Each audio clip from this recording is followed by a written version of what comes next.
Ladies and gentlemen, welcome to Hayden Park at Miami Oxford as we get underway for the regional finals here. The Comets taking on Springboro. And Daniel, what a game this one can be today. Absolutely, Trevor. It's 1 and 2 in the region. These two teams, a blooded rivalry between the two schools. Neither of these two teams like each other. It's a rematch of the girls basketball regional finals we saw earlier in the winter. We look at these two teams. Springboro coming in at 22-8 record versus the Comets 22-7.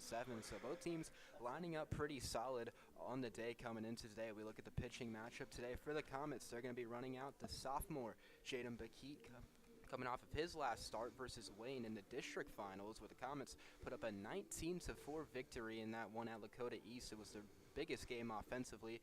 We look at Bakit in that game, or Bakit, excuse me, 3.2 innings pitched, 4 hits, 3 earned runs, 6 walks, so he's going to have to keep that in check today. 4Ks got the win in that. Yeah, and definitely something that we could see. Walks yesterday, Andrew Visconti on the mound, very limited on the walks, and then eventually threw the no-hitter as well. And then we look at the other side, Springboro, Dylan Baberson, a 7-1 record in 11 appearances with a 2.91 ERA and 45 2/3 innings pitch. That's a good stat line if you ask me. Yeah, absolutely. We look at the difference between innings pitched on these two. Robson about almost 3 times, or almost 4 times the amounts of innings pitched as Bakit. Bakit being his first year on varsity, so he's kind of a little bit of inexperience at the varsity level, and getting this regional final start is a big sign of confidence for him going from Coach Bly and the rest of the team. Starting lineup for the Comets: Cade Landier out in center field, Sam Davies down at third, Chase Cox to shortstop, J.J. Darce behind the plate, Hutch Crociata out in right field, Liam Sander the DH, Isaac Vargo down at first base, Grant O'Connor making his return after missing last game, he's out in left field, and Drew Johnson out at second. It's a very similar lineup that the Comets have been running for the most part of the playoffs so far. And Trevor, kind of the story, I said it a couple of times yesterday, lineup, if it ain't broke, no need to fix it. Absolutely not. The only reason why we saw somewhat of a different lineup was the injury to Grant O'Connor. Tweaked the shoulder a little bit while he was lifting, and then it was Dylan Heimbuch replacing him.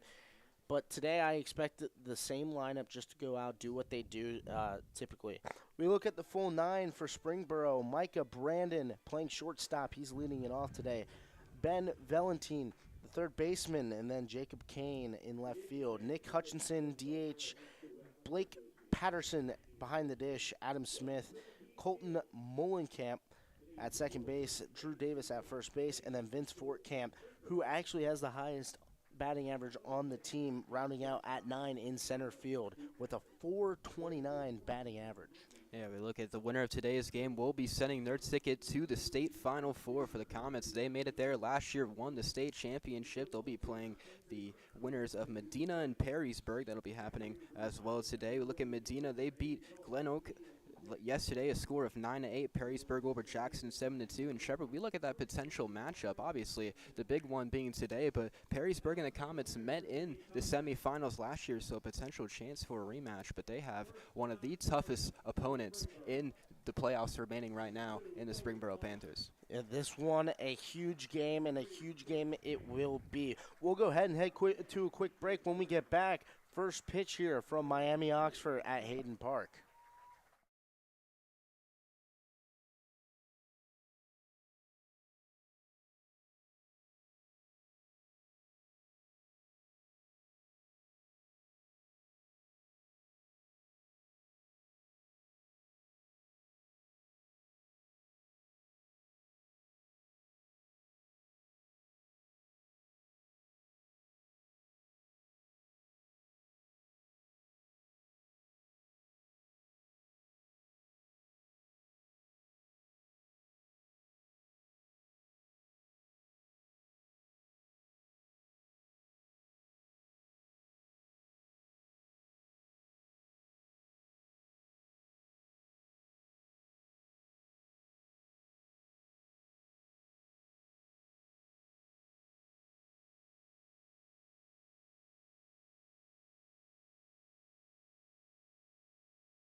Welcome you back to Hayden Park here, the University of Miami, Ohio. The Springboro Panthers, the away team, they'll be starting it off on the hitting side. We mentioned on the mound for the Comets is the sophomore Jaden Bakit, looking to keep the fire the Comets had on the mound yesterday after a 7-inning no-hitter from Andrew Visconti. Leading it off for the Panthers is the senior Micah Brandon, a second-team GWAC player, went 1 for 3, had a double yesterday.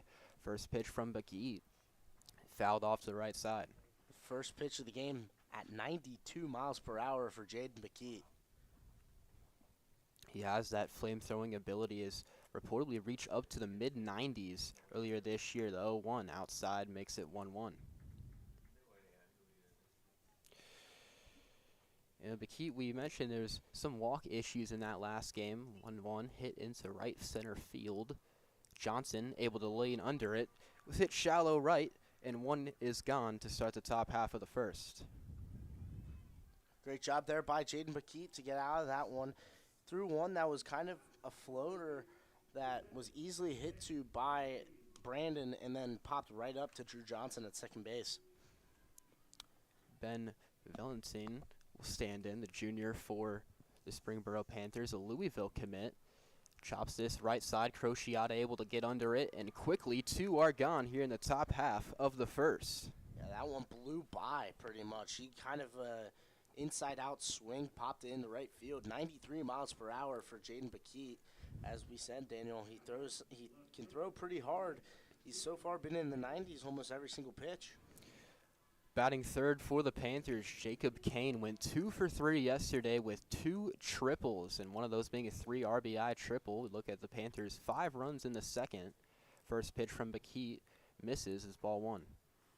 That one 94 downstairs, Daniel. Yeah, I mentioned the 5 runs in the second was the only inning that the Panthers had scored in that 5-4 victory. Bakit's 1-0 misses outside.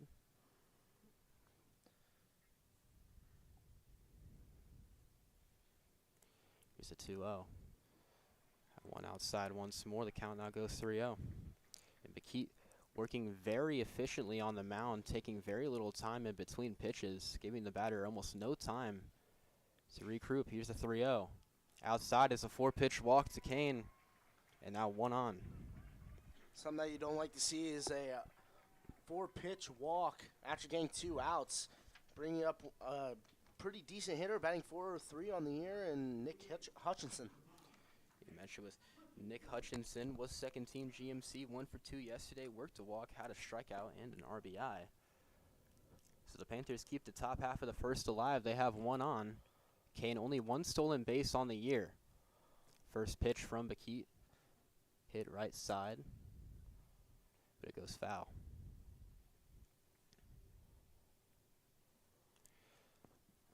Mentioned all the contact from the Panthers so far going opposite ways. So you wonder if the fastball from Bakit is starting to work so far. 0-1 misses. Puts the count at 1-1. Breaking ball didn't snap it down enough. Bakit checks on Kane at first. This one hit right side again and foul. Again, I feel like he's just blowing it by him. They're very late on almost every single one of their swing attempts here at 192. Bakit gave up 4 runs in the first, now looking to get out of his top of the first with nothing allowed. A 1-2 downstairs hits the dirt, evens the count up at 2-2. We talk about the potential of Jaden Bakit. If this guy is able to throw his best baseball today, then we could see a pitching gem. And maybe not the no-hitter that we saw from Visconti yesterday. This one hit onto Davies. Nice play. Or excuse me, that's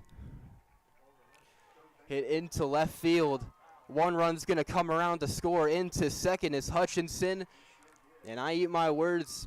The Springboro Panthers get 1 run thanks to a double down the line. They're up 1-0. Looked like the third base umpire called it foul, but the home plate umpire said it was fair. So everybody on the comments stopped thinking it was a foul ball. So they'll go ahead and have a conference in between third and home, and that looked like it was a foul ball. Davies had just barely missed it, so they'll have a conference. determining the call. If it stands, and the Panthers will take a 1-0 lead. It is a fair ball, so. No. It's a foul ball. They brought him back home. Yep, it's a foul ball. They called it, brought him back home.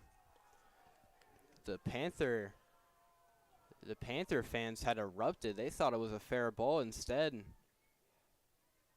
it'll be a foul ball, so we'll try it once more.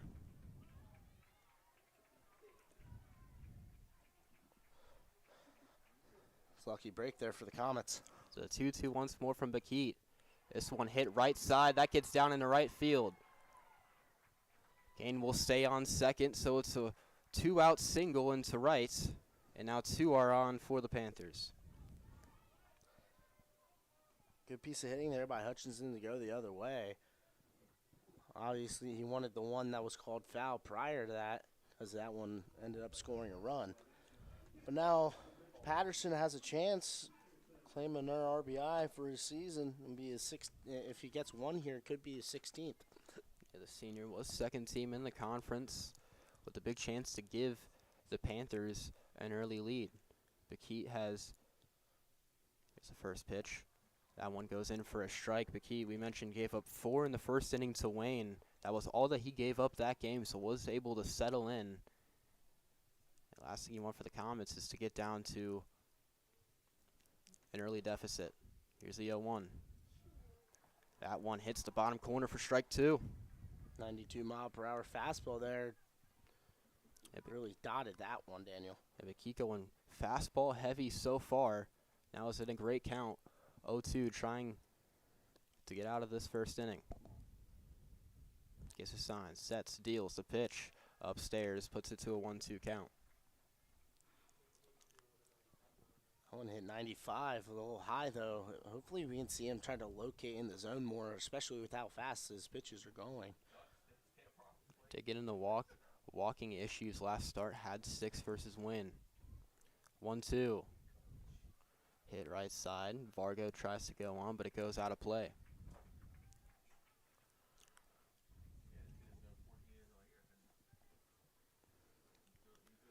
So the count stays at 1-2. Bakit still in a good pitcher's count. Patterson a big chance, 1 runner in scoring position. Time will be called. J.J. Darce will make his way out to Bakit on the mound to get a conference. And you'd love to see this from Bakit. We talked earlier that he's coming out after coming out to the regional final game after being a sophomore. Kind of love to see it. Yeah, only 14 innings pitched on the year, so not a whole lot of varsity time. And you like to see him being aggressive in these counts. Finds himself ahead 1-2. He sets, pitch, the deal. Way outside, runners almost break, but a nice pick there from J.J. Darce behind the plate. Keeps it from going wild.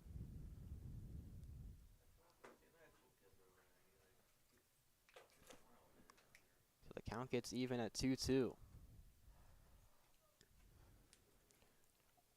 Keats sets, deals, outside once more. Count evens up at full. And 2 straight misses, really the same spot. Far and outside from the plate. Keat gone to an 0-2 count, now threatening a walk. A walk would load the bases. Here's the 3-2. This one hit foul once more. We'll try once again.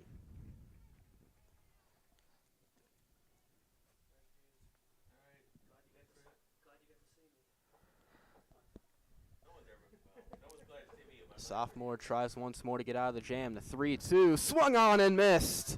The first strikeout of the day for Jaden Bakit gets it out of a 2-base runner jam, and the Comets almost gave up one. Instead, we'll head to the bottom of the first, still scoreless at 0. We'll head to the bottom half of the first. Stay tuned here on Mason Sports Radio.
back here at Hayden Park for the bottom half of the first. Comets keep it scoreless after the top half. Leading it off for the Comets is the senior Cade Landier, who's been thrown in the leadoff spot for the majority of this year.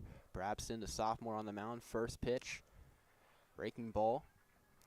79 miles an hour. A little bit faster from what we saw in warm-ups. But Trevor, some of these breaking balls we saw from Brabston reaching the low 60 mark. Yeah, there's one breaking ball that hit at 59 miles per hour, but still, incredible break. So 1-1 to Landier. Hits this into left field. Shortstop going out on it. Left fielder is able to track it down. And Landier is set down to start the bottom half of the first. It was a good pitch there by Braberson. Just kind of got Landier out in front of it and kind of just popped it up. Sam Davies up his first at-bat of the game, one of the hottest hitters for this Comet team. Did go 1 for 4 yesterday, one of his more disappointing games. That first pitch, 70 miles per hour out for a ball. That one looked beautiful there. Brabston can expect to be a ground ball pitcher.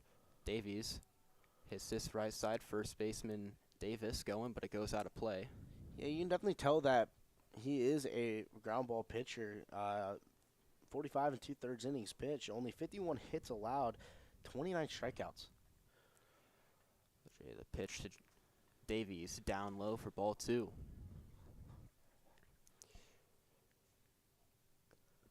We saw Davies get under a couple balls yesterday.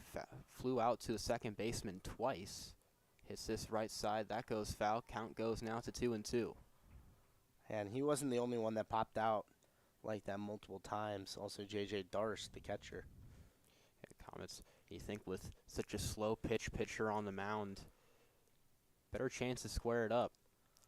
2-2 to Davies. Swing and a miss on the curveball. 71. Or no, looks like it was just got a piece of it.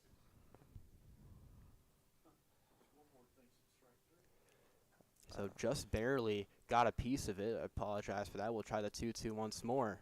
Hits this right back on to Brabston on the mound. Flips it on to Davis at first, and Davies is down. Now 2 gone. That is what we call PFPs, their pitcher's fielding position. Great job there by Baberson to catch that one and take it over to first for the out. So 2 are down for the Comets. It brings up the senior Chase Cox, the shortstop, playing in the 3-hole today, as he's seen a majority of this playoff run. First pitch from Brabston. Breaking ball in there for strike 1. Brabston trying to get out of this bottom half of the first. A 1-2-3 inning. He stands in the face of the Comet shortstop. Cox hits this on to third. Nice play on the bounce throw on to Davis. Nice scoop there at first. And it's a 1-2-3 inning for the Panthers. We'll head to the top half of the second. This game still tied 0-0.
Back here for the top half of the second inning. Jaden McKee on for his second inning of work. Gave up a hit and a walk in that last inning. Adam Smith up, the senior, batting at a .337 clip. It's 29 hits on the year, 26 RBIs. Alrighty, set. McKee's pitch. Outside for a ball. Be 1-0 count now. One at 91 miles per hour. McKee set again. That one hit into right center field. Underneath it is Cade Landier. Sorry, he will be called off by Hutch Cruciata. That will be the first out of the inning. And we'll probably be talking about this a lot, but the velocity differences between Bakit and Brabston on the mound, a lot different. We saw Bakit getting to those mid-90s, and we're talking about Brabston hitting those low 70s, high 60s, so a complete whirlwind of a difference out there on the mound for these two teams. Bakit's pitch, swing and a miss, strike one, 93 right by the bat of Colton Molenkamp, who has the lowest average on the team with a .250 average. Pitch just missed, 1-1. And if you're the lowest batting average on the team and you're batting .250, Bakit's pitch is coming. That one popped up in the air. You're doing something right. Underneath it is Johnson, out number 2. 2 out now in the top half of the second.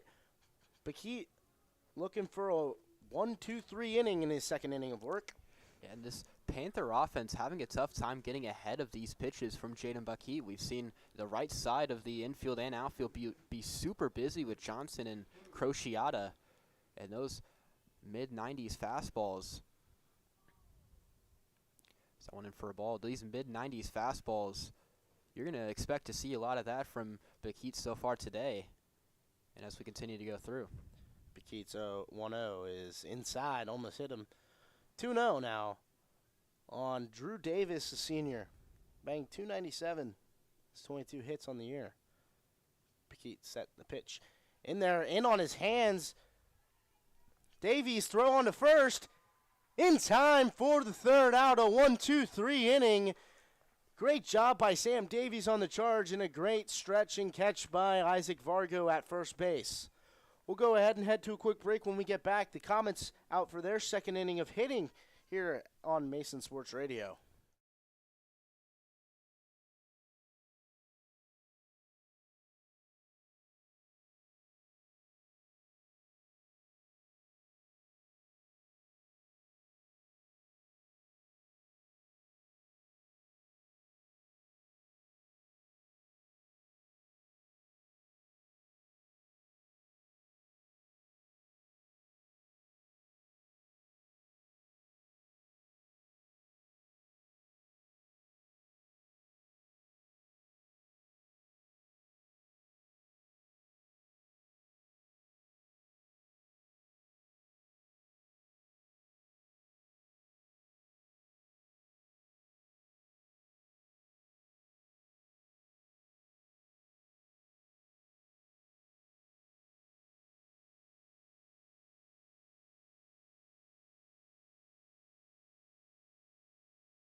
We're back here for the bottom half of the second inning. Pepperson got through the first 3 on 13 pitches. Now J.J. Darce is up. The first pitch to him is roped in between the third baseman and shortstop for a base hit. J.J. Darce is on. That one smoked off the bat. Yeah, it's a great start for Darce and the Skymet team. You get your leadoff guy on, and Darce, a guy who can, No, he is your catcher, but he is a speedy guy out there on the base pass. So you have a guy like that. The Comets, they love to seal. They're one away from reaching that triple-digit mark today. So that's a really good start, and it brings up one of your more consistent guys, Hutch Crociata. Hutch Crociata batting at a 345 clip on the year after missing a couple games to start the season. See what he can do here. Runner on. J.J. Darce, he gets a pickoff attempt, and he is back safely. Daniel, yesterday we saw tons of pickoff attempts in that game, and hopefully we don't have to see that many tonight. Absolutely. All teams that the Comets have been playing, they know how scary that team can be on the pass. Drag bunt attempt, no good, fouled right back. Crociata trying to get the bunt down right in front of home plate to try to run it out. You look at Darce, only 7 bags on the year, but you could tell it could get in Brabert's head. It got in the head yesterday of Murphy, though, Kills pitcher. He was pickoff after pickoff. There's another one. But it got in the head of Oak Hills, and that led to the Comets having, a very sufficient offense and being able to produce at a good level. The pitch. In there for a strike on Crociata. It'll be an 0-2.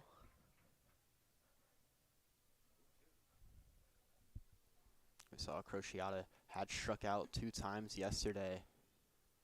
One a little questionable, but That one outside. yeah, look at Crociata, one of the more patient guys at the plate. Does have 16 walks on the year, but it can lead to those Ks looking. The pitch to Crociata. That one hit in the right field. That one hit hard. The right fielder on it, and he'll make the grab. Darce retreats back to first safely. 1 out. Now in the bottom half of the second, Liam Sander will come up for his first at-bat. It was good contact there from Crociata. Got a hold of it, sent it to right field. Unfortunately, right fielder didn't have to move a whole lot to sit under it. Yeah, that ball unfortunately hit right at him. Sander on the year, 261. Had a bit of a little drought lately, but he's kind of turned on as of now. Yeah, Sander had that smoking double off the wall yesterday. That one down the line, fair ball. It will be 1 bag.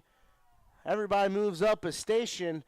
Sander with the base knock down the line, bringing up number 32, the first baseman, Isaac Vargo, with a chance to bring in another run like he did yesterday. And how about that? Liam Sanders playing some of his best baseball he's played all year. Only takes 1 pitch. Doesn't have to show all the power, but he's able to get it just fair. A bit of a similar spot. We saw Springboro hit down the third base line that went foul. This time the Comets get the lucky hand on that, but now you're in a really good spot. 1 out, and you got a guy in scoring position and another one on first.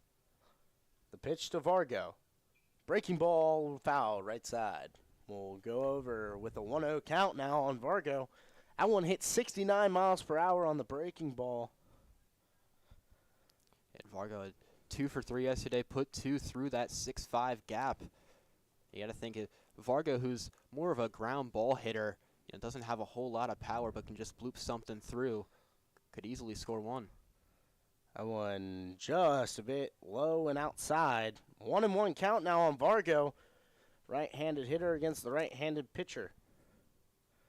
At 19 pitches, about to throw his 20th pitch. He's set. Pickoff attempt back to second. Darce in safely, no throw even over to second.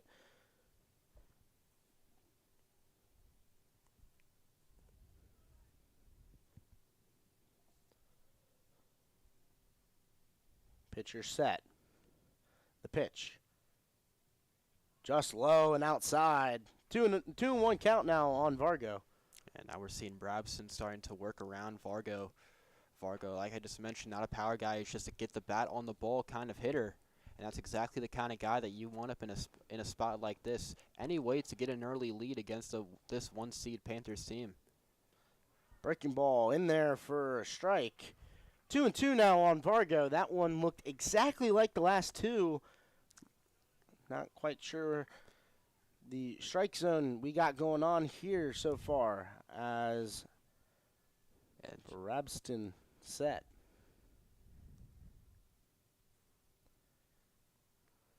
Here's his 2-2 delivery. That one.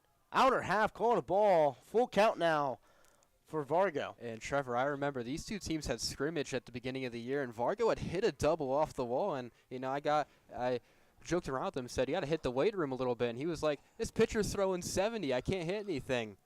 And now he's in that same exact spot. That last pitch out at 69. The pitch, breaking ball, just low, and Vargo walks. Bases loaded for Grant O'Connor with a big chance to put on some tack runs and get the Comets an early lead. That's a big boy at bat right there from Isaac Vargo. You work that full count, you're able to take your pitches. It's probably, you know, I didn't play baseball growing up, but it's probably not easy to look at those slow balls coming in and not want to mash one into the left field gap. But a great job there from Vargo. Still only one gone, and now you have the bases loaded for, you know, one of your best, right next to Liam Sander, power hitters on this team, and Grant O'Connor. O'Connor does have a home run on the year, has 23 hits, batting .303. The pitch. Swing and a miss, strike one. And one thing Grant O'Connor does not do very well against are the breaking balls, and you've seen a lot of that so far. Yeah, and you got to think that's on the scouting report for Brabston is rely on those slow speed pitches, get your control to go, get that break to sit. That's the formula against O'Connor. That one hit into deep right field. Right fielder on. Darce looking to tag up. He will. He comes home to throw home. Not in time. Cut off by the first baseman. All three runners advance up. J.J. Darce will score. The Comets have a one-run lead. And two runners in scoring position. It's maybe not what you had wanted from a guy like Grant O'Connor, but you will surely take that, Trevor. You find yourself getting this early lead, getting a little bit of a breathing room for Jaden Bakita on the mound, and you're able to just put something into right field. You got the guys with a bit of speed. And nice heads-up play there from Vargo, able to tag up from second, get himself into scoring position. There's a big chance here for Drew Johnson. Johnson on the year, batting .169. He's walked a couple times this postseason. He had 3 walks in each of the first 2 games against Walnut and against Wayne. His first pitch he sees. His breaking ball dotted in there for a strike, 0-1. And Johnson had that, we can call it inside the park home run, made it all the way, and it came off of a big error out in center field. It went all the way out to the wall, but big boost of confidence for Johnson, who struggled at the plate this year. That one in there for a strike, 0-2 now on Johnson. Not really sure on that one, Daniel, the home run. Where did the error really came from? They labeled that as an error on the left fielder. Said the center fielder trying to dive on the ground ball and missed it by a mile, as Johnson will call time. Yeah, the hitters, they don't really care how the error happens as long as the error happens, and Johnson was able to make his whole way around. The pitch upstairs, a little high, 1-2. The 1-2 for Johnson. Let's see what he can do here. Big spot for the Comets. 2 runners on. The pitch. That one hit into deep left field. The left fielder has a read on it, and he's under it for the final out of the inning. Darce comes around to score for the Comets. The Comets have a 1-run lead. We'll go ahead and head to a quick break. When we get back, Jaden Bakita on the mound for his 3rd inning of work here on Mason Sports Radio.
welcome you back for the top half of the third here from Hayden Park, the University of Miami. The 9-hole hitter Vince Fortcamp will lead it off for the Panthers. Panthers looking to get a run back after surrendering one off of a sacrifice fly from the junior Grant O'Connor in the bottom of the second.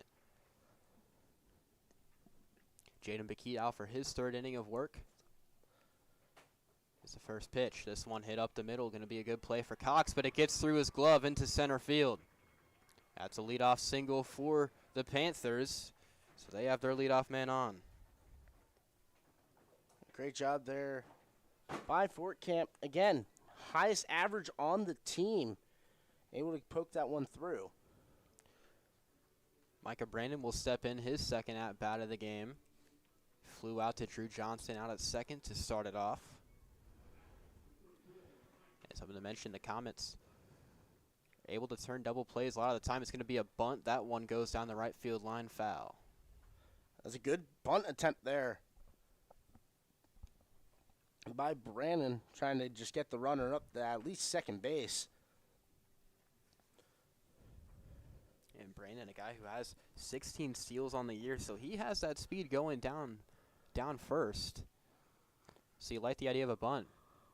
Pulls this one back, hits this right side, it heads foul. So it'll now be 0-2. Yeah, 0-2, Jaden Bakit. I like his chances here. Probably try to finish him off with a changeup or a breaking ball. Yeah, we seem to keep be super aggressive in these counts so far, getting ahead quickly. Just something that we were was lacking a bit versus Wayne. The 0-2. This one hit onto Davies. Nice play onto Johnson at second. He's off the bag. He's off the bag, so he'll be safe. Fielder's choice, but the Comets aren't able to get one out of it, so Brandon's able to get down to first. They have two on, still nobody out. It was a good play there by Davies, except I would have liked him to try to go to first there. But they opted to go to the short way to cut down the lead runner, and he threw that one pretty much into center field, almost. It'll label as a throwing error on Davies. Ben Valentine will step up. His second at-bat flew out in his first. Now a huge chance here for the junior. Found that he a Louisville commit, one of the few commits on this team. But a big chance to try and get that run back they surrendered. Bakit looks, first pitch. Inside for ball one. I'd like to see Bakit try to knock one down and lock in here. Hope that inexperience can't come to bite him. You've seen him attacking the zone so far. Don't want him to get behind. The 1-0. That one's down low. The count moves to 2. One just a bit low. Not really sure on how low it was from up here, but one looked pretty good. Either way, the count moves to 2-0, so a big chance for Valentin in a 2-0 spot. The pitch, that one drops in for strike one, 89 coming from Bakit. It's definitely lost a touch of the velocity that he had the last 2 innings, but still very high. Yeah, we saw Bakit able to settle in after the first versus Wayne. Want to see the same thing. Breaking ball up high, too high. It's now 3-1. One more ball here would load the bases. You don't want to load the bases here, especially with the Springboro team. They could really knock in some runs, really punish you. You saw in their last game against Beaver Creek, all 5 runs that they scored came in the second inning. This one hit in the right field. No wave on. Crociata able to get it in quickly. It's a single into right. Still nobody gone, and the bases are loaded. It's a good thing that he didn't come home there, because Darce was right in the way. One could have either ended with Darce getting plowed over or an out. Darce will chat up with Bakit. Jacob Kane will step in. His second plate appearance of the day. Worked a walk in his first time up. Kane had those 2 triples in this very ballpark yesterday, and how big something like that could be for the Panthers right here. Also 3 RBIs. Still nobody gone. First pitch fouled back at the netting. It's an 0-1 count. the one you could say good thing about having the bases loaded if you're Mason is that a double play is intact almost well, not almost, it is intact anywhere on the field.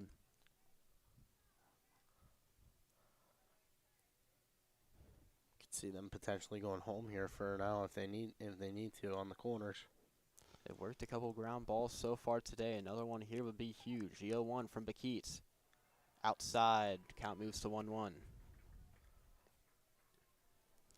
The Panthers yesterday in that 5-4 win versus Beaver Creek, they put up all 5 of their runs in the second and were scoreless the rest of the game. Almost shades of that here in the third with a big chance. The pitch, this one fouled off.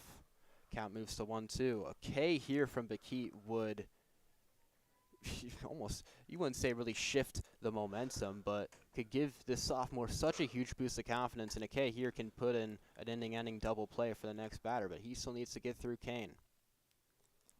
You'd love to see a strikeout here for Bakit. Gets the sign from Darce. Here's the pitch. Swing and a miss. He struck him out. A huge K for Jaden Bakit. Now 1 gone, base is still full. A double play could end this inning. That's a changeup there from Bakit. Kind of fooled him. It was 81 miles per hour. He saw 92, 90, and then the breaking ball obviously at 79 on the second pitch, and then just changeup float in there for at 81 miles per hour to strike him out. It's already a couple of Ks on the day for Bakit. Nick Hutchinson will step up his second plate appearance, worked a walk, had that would have been a double down the left field line. That was called foul. First pitch from Bakit, down low. It's ball 1. And I feel like Nick Hutchinson's here is the only one that's really seen Bakit well. Obviously, he had that what could have been double down the line to score an early run in the first inning, last inning. A pitch inside on Hutchinson. He's able to get away from it. Count moves 2-0. But I feel like he has been the one that's seen Bakit the best. And a big chance to produce right here. Any sort of base hit into the outfield can likely score 2. The pitch. That one just clips the outside. Springboro fans don't like it, but the count will move to 2-1. That was a decently close one. So Bakit gets his first strike of the at-bat. A guy who's been ahead of most today finds himself down 2-1. The pitch hits this left side. Nice stop from Davies. On to second. Throw to first. No, it got away from Vargo. They get one at second. A run does come in to score. Can't get the double play, but now 2 are gone. That was the best worst case scenario there for the Comets. He gets the runner out at second, but the run still scores. Bly will stroll to the mound for a little mound visit. Try to talk up his sophomore pitcher. Hopefully calm him down a little bit. No one warming in the Comet pen. So a bad miss there from Johnson to Isaac Vargo out at first. What would have ended the inning instead ties this game up at 1-1. Trevor, like you just mentioned, Coach Bly going out to talk to Bakit on the mound. Bakit, he gave up runs early in that start versus Wayne at Lakota East and was able to set in, and we're seeing him. He already looks a lot better than I'd say he did versus Wayne in that game, and that time just gets a little bit unlucky. Got the double play ball. They weren't able to turn it, but now you still got a guy on third. You got guys on the corners. Get one out. Best case scenario, you go into the bottom half of the third, still tied up, but you just got to get an out here. Yeah, especially going into the bottom of the third with your top half of the lineup up. Landier will lead it off. First, you got to get out of this one. Runners on the corners. It'll be Blake Patterson stepping up for the Panthers. He was in a similar spot like this in his first at-bat. First pitch swung through that for a strike. 89 miles per hour there on the fastball. Patterson struck out in the first inning. Bakit's first strikeout of the game, which went to end it. So now the 0-1 pitch from Bakit. That one outside. Runner goes to second. Darce pump fakes the throw, not wanting the runner at third to come home. Nice play there from the senior. So the runner does move into second. There's 2 in scoring position. That was a confusing one there because if the shortstop would have covered, he probably would have been hosed at second. So the count now moves up to 1-1. The pitch from Bekeet clips his own. That's strike two right there. The Comets and Bekeet move this count to 1-2, trying to get out of this top half of the third. The lowest V-load fastball at 87. Bekeet already has a K this inning. One more could give a huge boost of confidence to the sophomore. Here's the 1-2. Too high up there for ball two. The count runs even. Come on, Jaden, you need to get this one here. There's a huge chance here for the sophomore. Did give up that run. Not entirely his fault, but a big K here would be huge for the Comets. 2-2 pitch. Gets the outside. It's strike three. Trevor, can I help you with anything? No, sir. Just looking on that one. Strike three, buddy. Nice job. Good breaking ball.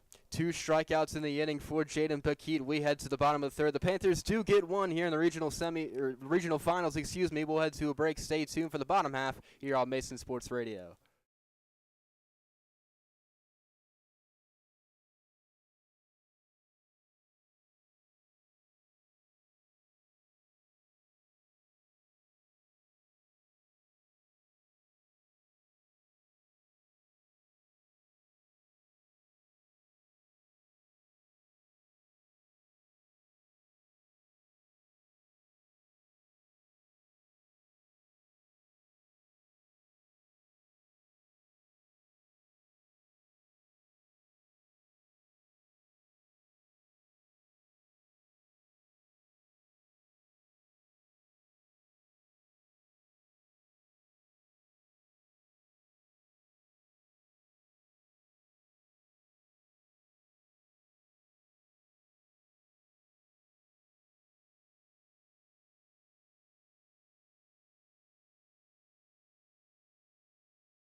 Welcome you back for the bottom half of the third here in the regional finals at Hayden Park, the University of Miami, Ohio.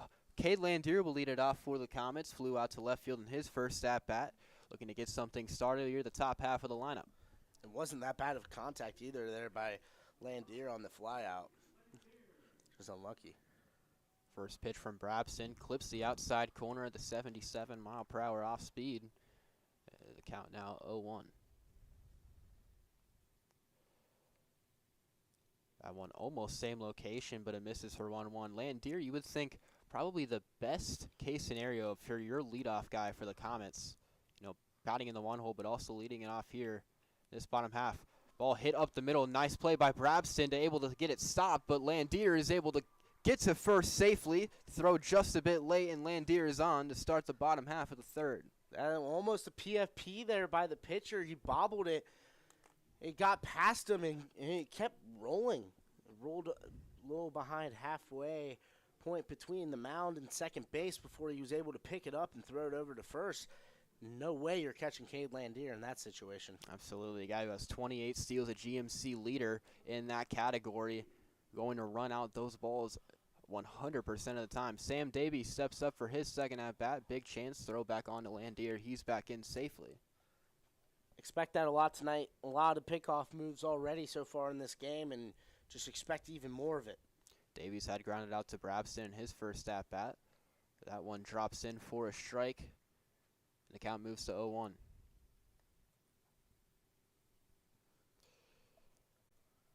Davies has cooled off a little bit recently. Last game and the one versus Wayne only had one hit, but when Davies is on, another throw back to Landier at first, he's back in safe. When Sam Davies is hitting the ball well, he's one of the best hitters in the Greater Miami Conference, and we've seen that in plenty of games this year.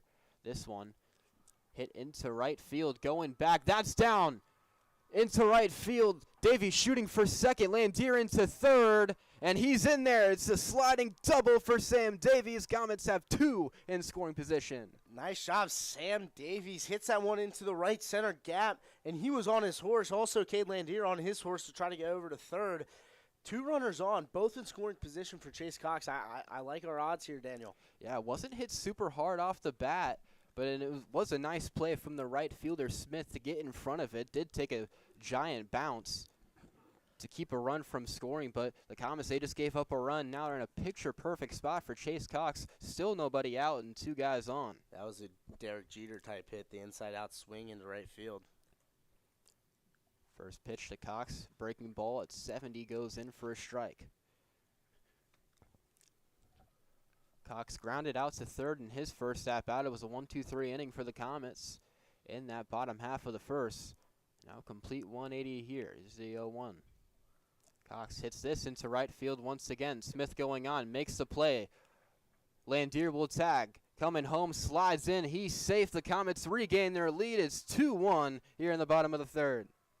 Yeah, there's no way you're throwing Landier out there. He was quick on the tag up home, and he's still just one of the fastest runners on this team. There was no way you're catching him there.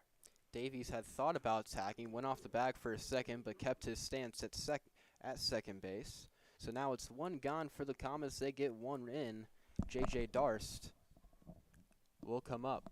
Darst reached base his first time, came around to score for the Comets' first run of the game. First pitch. And Trevor, we're seeing a lot of these curveballs starting out from Brabston. Looks to be what he's most comfortable with so far. Yeah, and we mentioned Darst getting on base last time up. Smoked the ball into left field. Another one here would be perfect for the Comets. Here's the pitch, same pitch, and that one drops in for a strike. They've all pretty much been in the same general location, kind of just seeing whether or not it's going to be called a strike, kind of a flipping the coin, seeing if it's going to be a strike. Absolutely. Very similar spot that time. Brabston able to get the call. Count moves to 1-1. Brabston looking Davies on. Late time called from the ump and Darst. So we'll try it once more.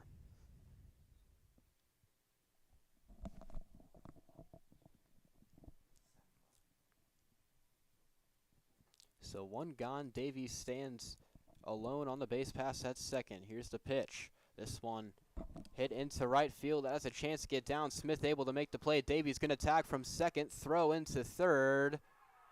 Got him. Wow. Good throw there by Smith in right field. Smith has had a very busy day in right field, able to make the second out and throws Davies out to end the bottom half of the third. The Comets do get one off of a huge hit from Sam Davies. They regain the lead. We'll head to the top half of the fourth here from Hayden Park. Comets up 2-1.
We're back here for the top half of the fourth inning.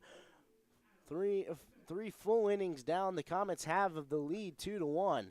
Adam Smith will step in for his second appearance today. Smith flew out to Crociata out and right in his first appearance. Breaking ball in there for a strike.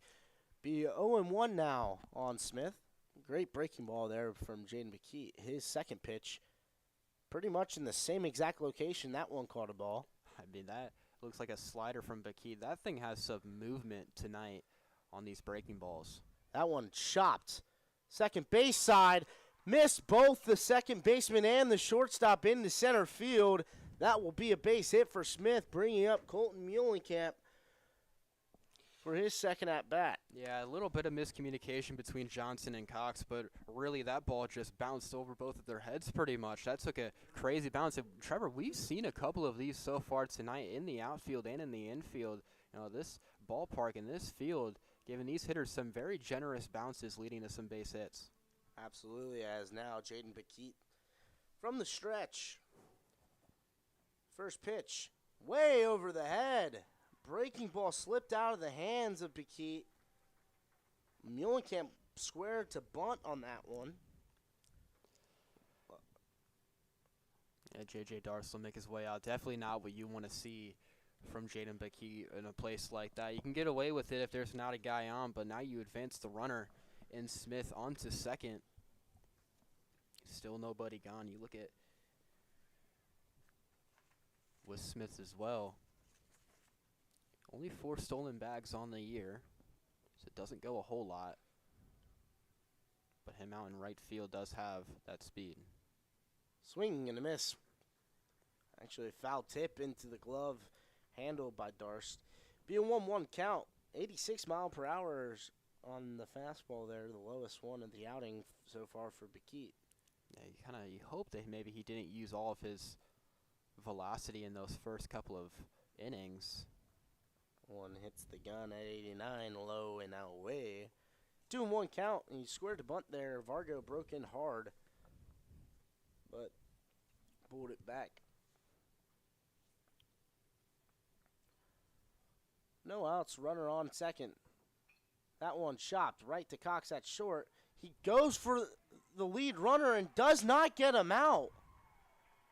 They go for the lead runner and look like they got him by a mile.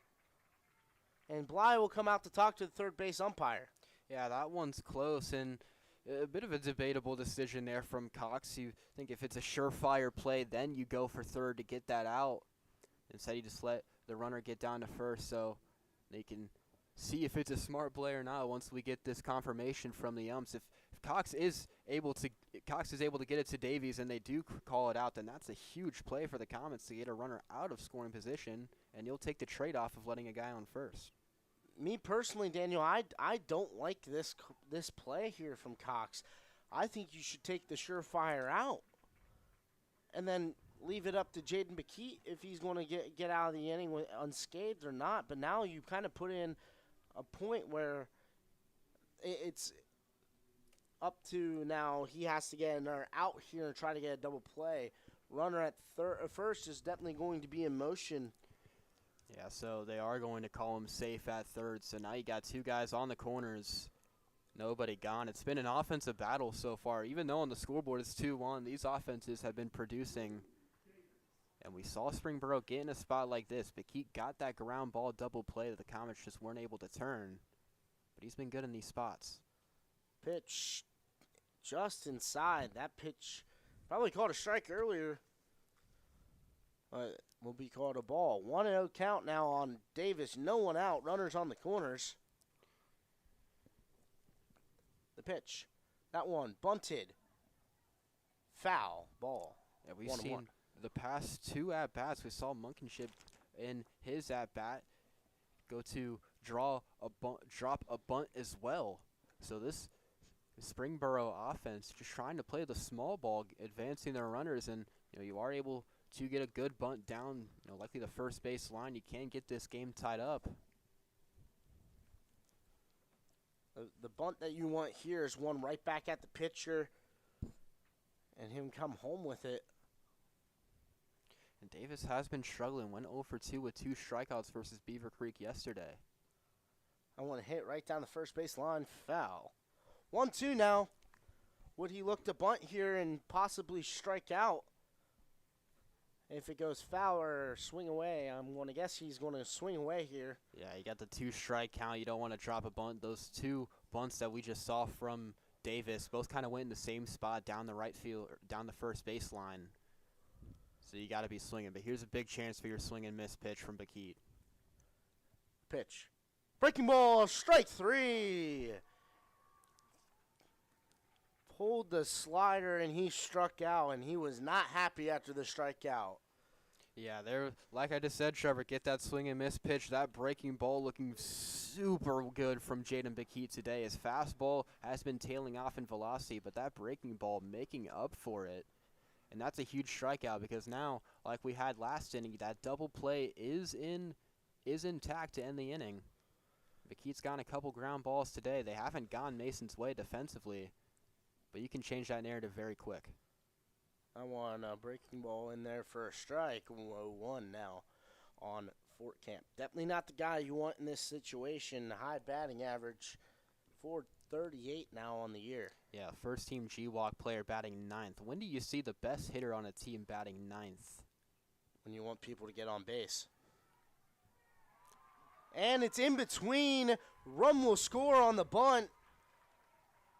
2 even now the score. Jaden Bakit picked it up, but both Vargo broke, and then Johnson not covering at first base. It'll be 2-all here in the top of the 4th. I was not expecting another bunt to be dropped right there. Darce will come out to the mound, but that did catch me a bit by surprise, and that's just not a great play from the Comet defense. For the Comets, majority this season, they've been very well defensively. The best team in fielding percentage in the GMC at around 950, but it just hasn't been their day on the defense, and it's coming back to bite Bakit a little bit. And that time, Vargo not covering, Bakit, visibly upset on that play, and now this game's tied. We look at the defensive errors that have costed the Comets so far today. I don't know if it'll drop as an error, but you had that drop double play that would have ended last inning that you weren't able to capitalize on, and then no one covering first to just get a surefire out. Eli Scholl on pinch run. And is Micah Brandon, senior. He's 0 for 2 today. The pitch, just a little low. Breaking ball, 1-0. Yeah, with Brandon, he's flew out twice, so you're Bakit. You want to keep that trend going. Maybe put something on the ground. That's a best-case scenario, is getting that double play. But a leadoff guy is typically going to be one of your speedier dudes, so. I want up and in on the fastball. 2-0 now on Brandon. We talk about the dropping velocity from Bakit. That one went in at 87. He was reaching those low mid-90s to start the game, and now he's been kind of plateauing in that high 80 spot. I want up and in. 3-0 now.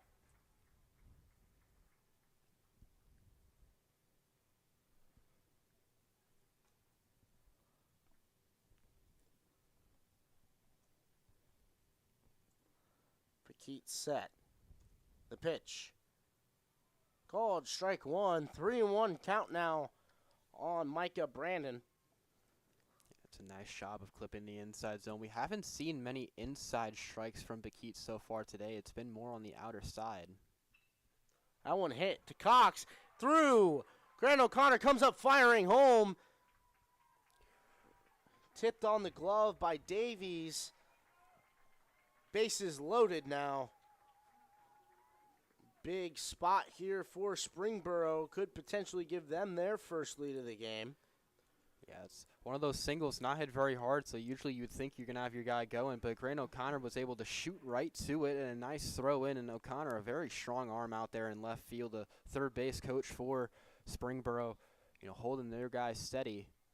So now, same exact spot you were in last inning. Double play will end it, and the bases are loaded.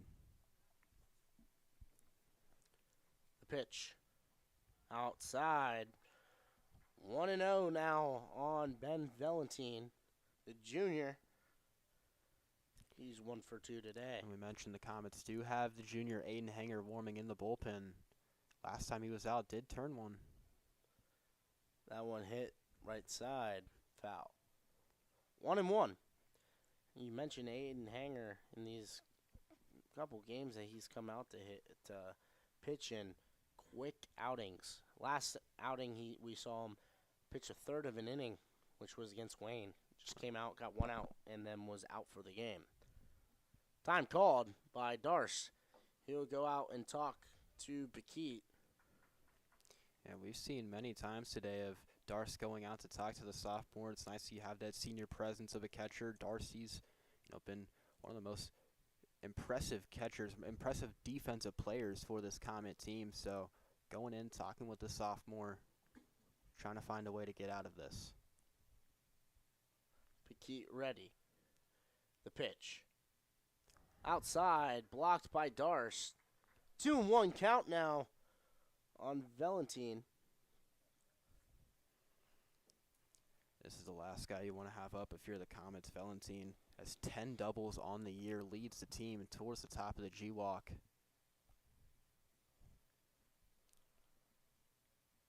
The guy has the most hits in the G-Walks to go with that as well at 38, top 10 in batting average. Was 0 for 2 yesterday with a walk. It looks like time. Don't know what's going on here. A lightning delay. We'll go ahead. Yeah, there's a storm. Yep. Closer here. So it looks like a weather delay might be occurring. So we'll go ahead and head to a quick break. When we get back, we'll have more updates for you.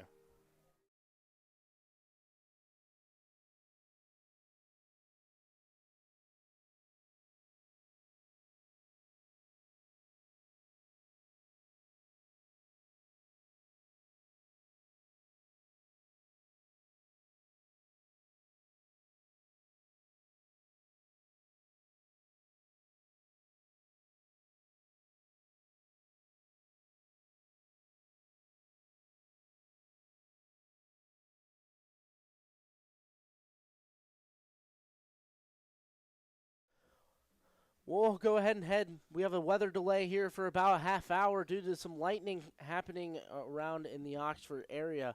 We'll keep you guys updated here and on X about any further updates that we have on this game. We will be back after the delay.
After a 2-hour and 15-minute weather break, we are back here at Hayden Park in Oxford, Ohio at Miami University. On the mound now is Aiden Hanger looking to try to get out of this one. Bases loaded jam, top of the fourth inning, 2-1 is the count. I'm Trevor Rose here with my broadcast partner Daniel. And Daniel, we had a long break, hopefully here to lock it down. Yeah, weather break that might have went as long as another baseball game. It was a while it started pouring. We thought this might get rescheduled to tomorrow, but we're back here even though it's, past 9 o'clock. We're back trying to get this regional final done, and now Aiden Hanger on the mound. You hope that this rain delay doesn't hinder Hanger on the mound. Hanger set. His first pitch. Swung and hit foul ground, third base side. 2-2 count now on Ben Valente.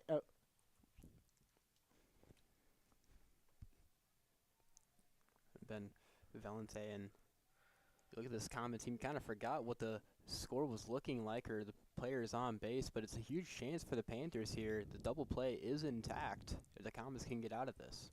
Hanger set. The pitch. Breaking ball. Just missed. That one was very close. 3-2 full count now for Hanger with a chance that he could possibly walk in the go-ahead run for the Panthers. Hanger at the belt. He's set. The pitch. That one's roped into left field. Caught by O'Connor. Throw in home. Offline, cut off by Davies. Go-ahead run is in. 3-2. Panther lead. No. Umpire waving home. No, it'll just be a time called. So the runner tags up at third. Runner's still on second and first.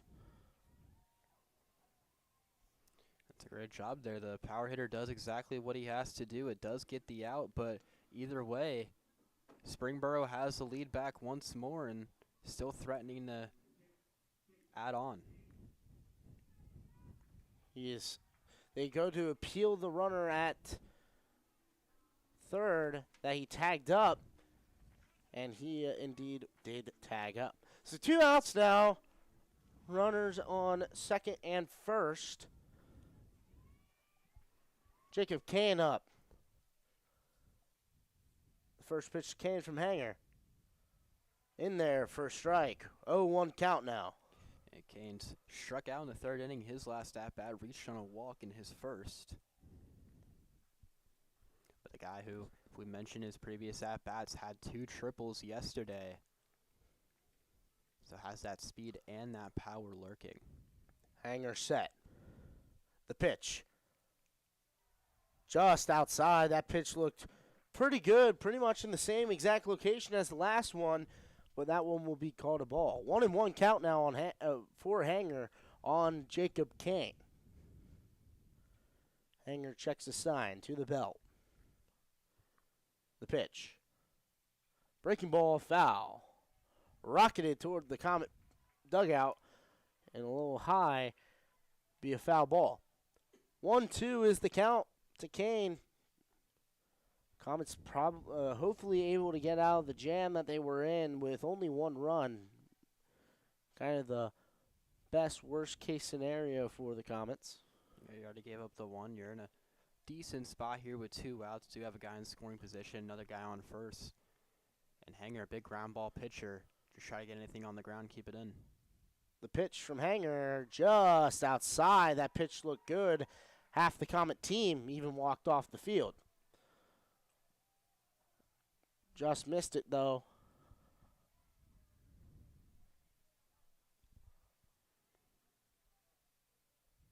The 2-2 pitch. Hanger set. From the belt and deals. That one roped over the head of the first baseman, Vargo, and that will bring in 2. To the wall, Crociata picks it up. He fires in. Kane on his way to third. He will slide in safely. 2 runs will score. And the Panthers up to a 5-2 lead. It's exactly what Kane did yesterday. Having those 2 doubles, he adds another one here today. I mean, this is just a guy who is on fire at the plate so far. And You know, you kind of feel like you see this a lot after a delay. One team starts to really pull ahead, and that's what the Panthers are doing right now. You make the best out of this opportunity you came back to, bases loaded, 1 out, and now you find yourself with a comfortable lead. Nick Hutchinson's in. He's 1 for 2 today with an RBI. 24 on the year. Hanger set. Runner on third. The pitch. Breaking ball inside. Almost hit him. Look back at Kane. That is his 5th triple of the season so far, you would say. First in the conference at GWAC. Fastball got it for a strike. 1-1.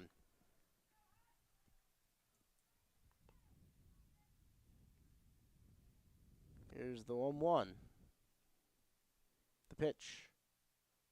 Breaking ball just inside. 2-1 now on Hutchinson.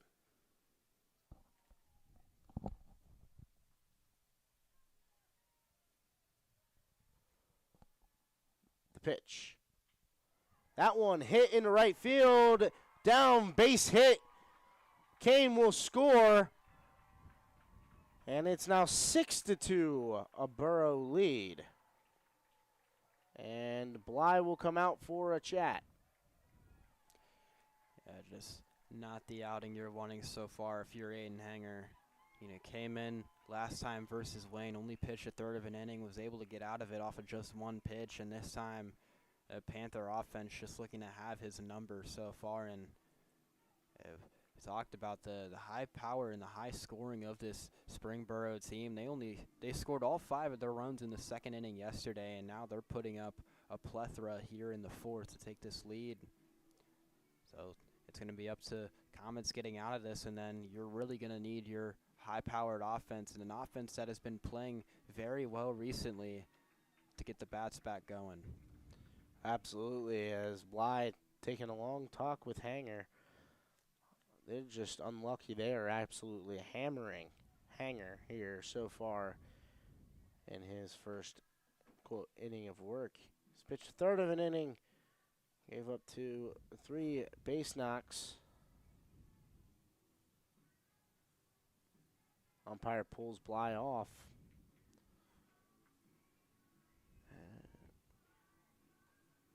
And looks like Hanger's night will be done.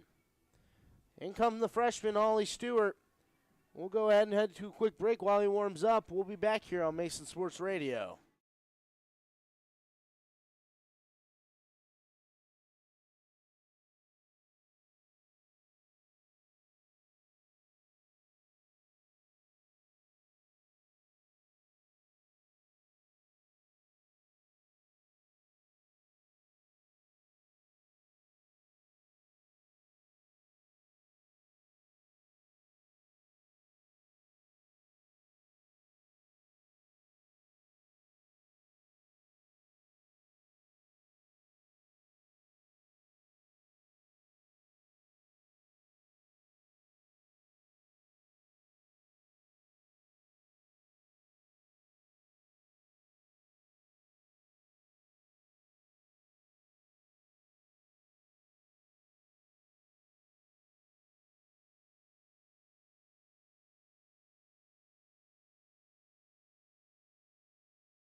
We're back here in the top half of the 4th. Ollie Stewart on the mound for the Comets. Number 13, Blake Patterson, steps in for the Panthers.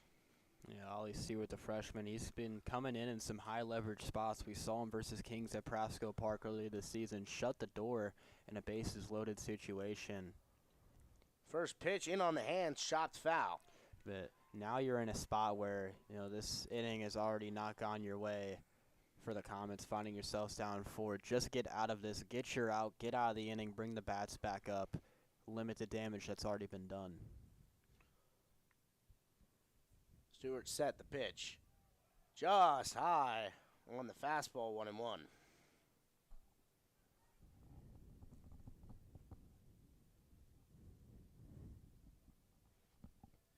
This game still far from over as the 1-1 pitch is just low. 2-1 count now on Patterson.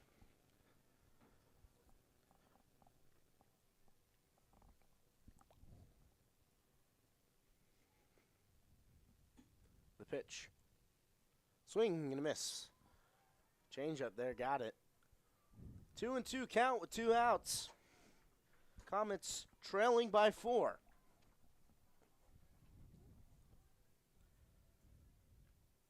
Stewart set.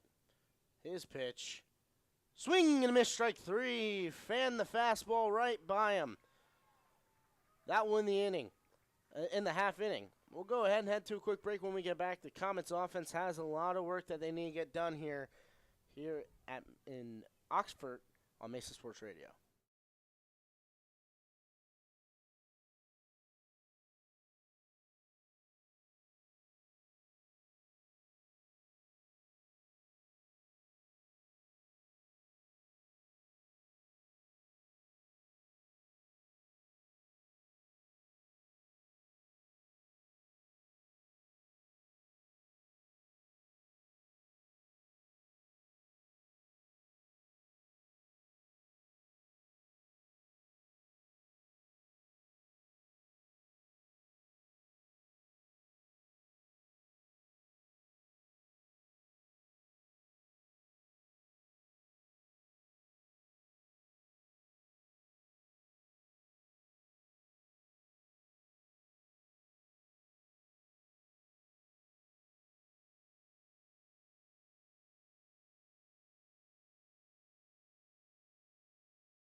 We're back here for the bottom of the 4th. Hutch Cruciato leads it off.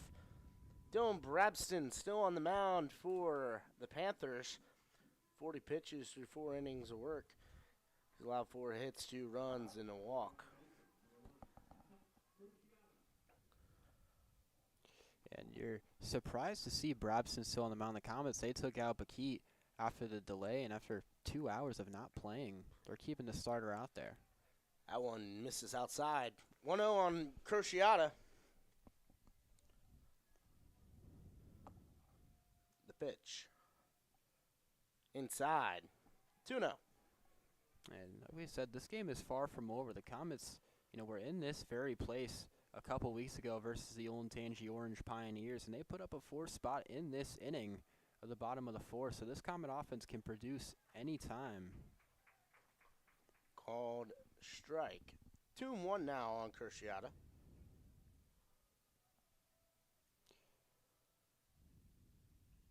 That one fouled back. 2-2 now for Hutch Cruciata. Going back to the offense, you got to think if you're going to start chipping away at this lead, you got to get at least 1, hopefully 2. I mean, obviously you would like more, but you want to get at least something in this inning. The pitch to Cruciata outside. Full count now. on the left-handed right fielder. Cruciata, who flew out to right in his first at-bat, has that patience. That one way outside, ball 4. Cruciata will walk, bringing up Liam Sander. He's 1 for 1 tonight.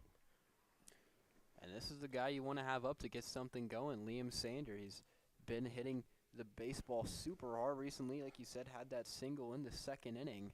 And for a guy who's been hitting doubles, hitting triples, has the home run potential, you want to have something big here from your junior. Be a long stroll out to the mound for the coach for Springboro. And we'll see if they hand him the ball. There is a player warming in the pen. Yeah, you got to think that Brabson's day is either done or close to done with, rarely do you see a starter continuing to be out there after not just a rain delay, but a very long rain delay, and keeping that arm out there that's getting cold, not being used within that time period. They keep him in.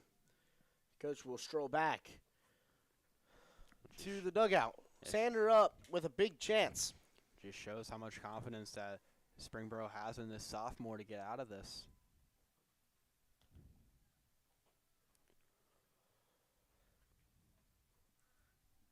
Brabston set. His pitch. Hit Liam Sander right on the elbow, and he will take his stroll down to first base. So Isaac Varga will come up with a huge situation. 2 runners on, 1 at second, 1 at first. No outs with a chance to bring in a run. That is Liam Sander's 10th hit by pitch this season. Yeah, we've mentioned it in a couple broadcasts this year. It feels like he's unfortunately been a magnet to the baseball and getting hit on that left shoulder. But yeah, like you said, Trevor, here's a big chance for Vargo. And the scrimmage between these two at the beginning of the year, he laced a double off of the wall.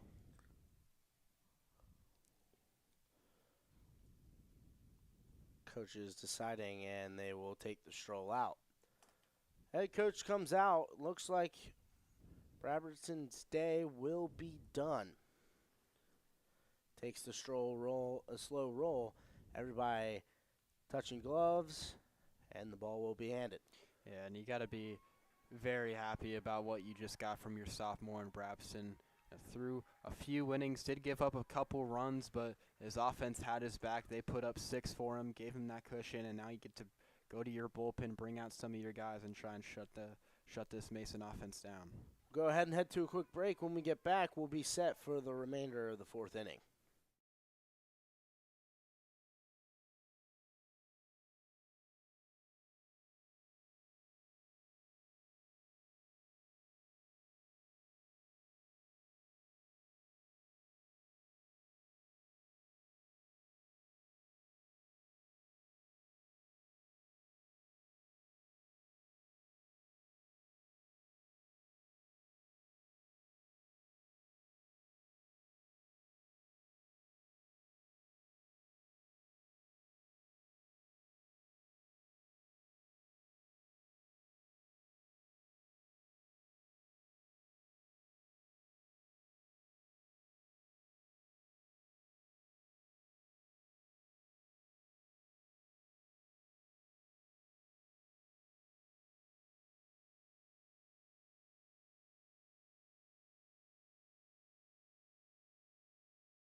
We're back here.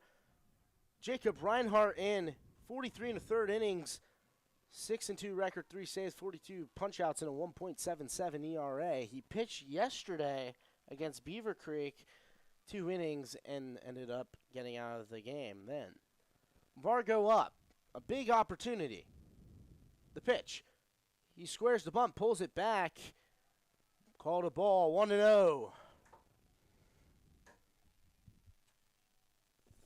Big chance for Varga. We've seen him in multiple spots like this year, and a guy who's just a ground ball base hit type of player.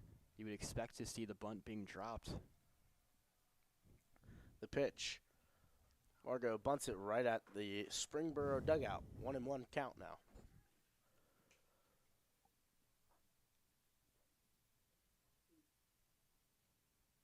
Two runners on. Cruciata at second. Sander at first. No outs in a big spot. And it's one of the best pitchers on this team. The pitch. Outside. 2-1 count now. Varga, who's had a rough day defensively at first, and missed on a double play, a couple miscues on bunts, but if he's able to get something through here, that can immediately change the type of day that you're having. The 2-1 pitch. Up and in. 3-1 count now for Vargo. The pitch was at 81 miles per hour for Reinhardt.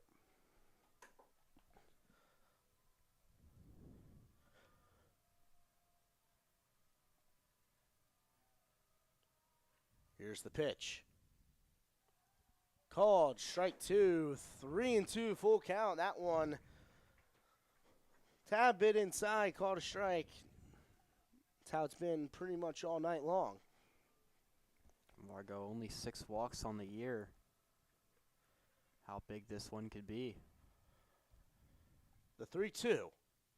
That one's cranked. That one way deep and caught on the warning track. Both Cruciata and Sander tagged up. That ball was crushed by Vargo and just barely got caught on the warning track. I mean, that ball was just a few feet away from the fence out there in left field, right by the left foul pole. And Vargo, one of the best swings he's put on a baseball so far this year. This place would have erupted, Trevor, if that found its way over the left field wall. That makes it a 5-6 game if that did happen. Grant O'Connor up now with 1 out. Both runners in scoring position. Big spot here for the junior. Reinhardt's pitch. Just a tad outside. Ball 1.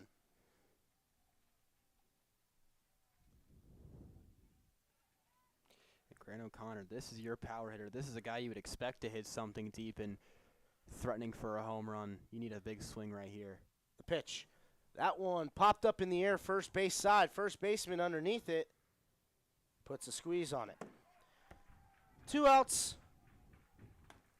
Drew Johnson up. Base hit is what you need here for Johnson. Batting 167 on the year. The second baseman and the senior needs something. Yeah, a guy who had a single in a spot like this yesterday that ended up being an inside the park home run. So we mentioned he's been struggling at the plate, but has been able to put the bat to the ball pretty solidly recently. Set in the pitch. Just outside. 1-0.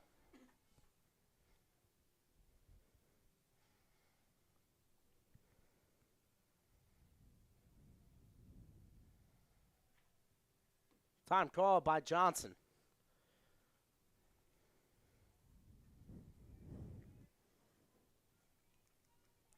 Yeah, you see the guys on second and third of Cruciata and Sander.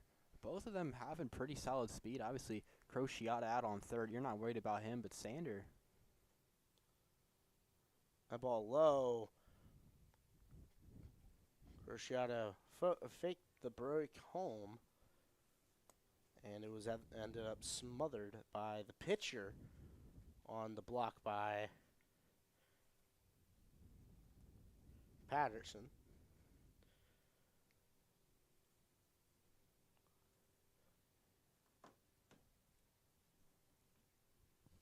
Two and 0 count, 2 outs.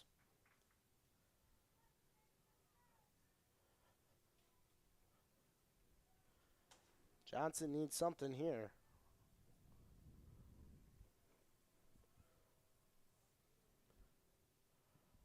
Reinhardt set the pitch. Outside, ball 3, 3-0 count now on Johnson. And Johnson, who's just been a walking machine recently. Before last game, he had 2 straight with 3 walks. Towards the top of the team, has over 20 on the year. And we mentioned no need to swing the bat if you're not getting strikes. Starting a walk right here. Reinhardt, the delivery. Called strike.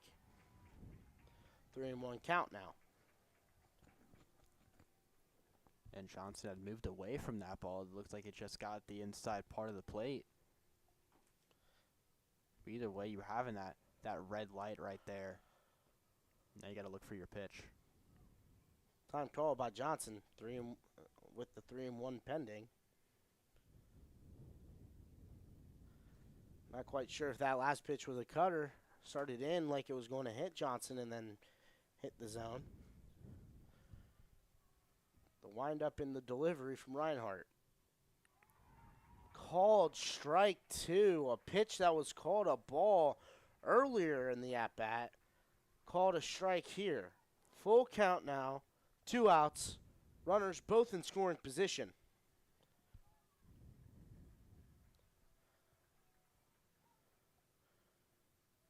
Reinhardt's windup in delivery. Swing and a miss, strike 3. Johnson sat down on strikes. That one won in the inning. We'll go ahead and head to a quick break when we get back. The top half of the 5th inning on Myson Sports Radio.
Top half of the 6th here at Hayden Field, or Hayden Park, excuse me. And the top half of the 5th, excuse me. And Springboro will come back up, just put up a 4 spot in the top half of the 3rd. Top half of the 4th, first pitch from Stewart down for a ball. And Stewart got the final out of the inning.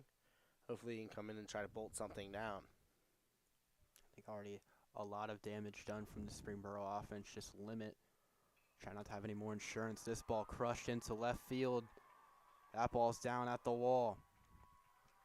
Runner goes into second. It's going to be a stand-up leadoff double for the Panthers. Here to start the top half of the 5th. Hanging breaking ball, and it got punished. Real quickly did it get punished. Yeah, just a bad pitch there from Stewart, and now a picture-perfect opportunity. It was Adam Smith who hit that double. So Springboro a chance to add to the already big lead that they have.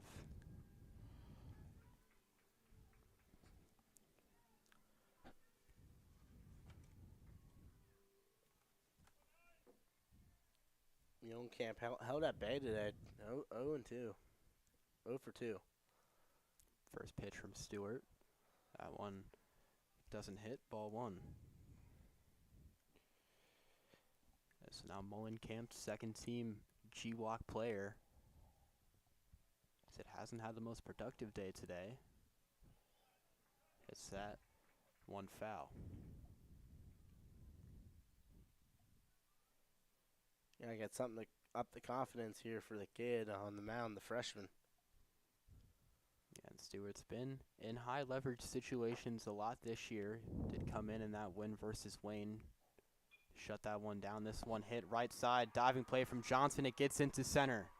Smith rolls around third. He's heading home. It's an RBI single. And the Panthers keep rolling to their lead. We headed into this delay 2-2, and we come out of it not even an inning later, and it's already 7-2. Burrow put up a 5 spot in that 4th inning, and then another one here. They just putting it on the Comets, and the Comets can't do anything about it. And Drew Davis will come up. He's 0 for 2 with a strikeout. And it was a picture-perfect spot for the Panthers coming out of that break. You had the bases loaded, only 1 out. You know, it was everyone expected you to get some runs out of that. Davis looks to drop a bunt. That one goes for strike 1.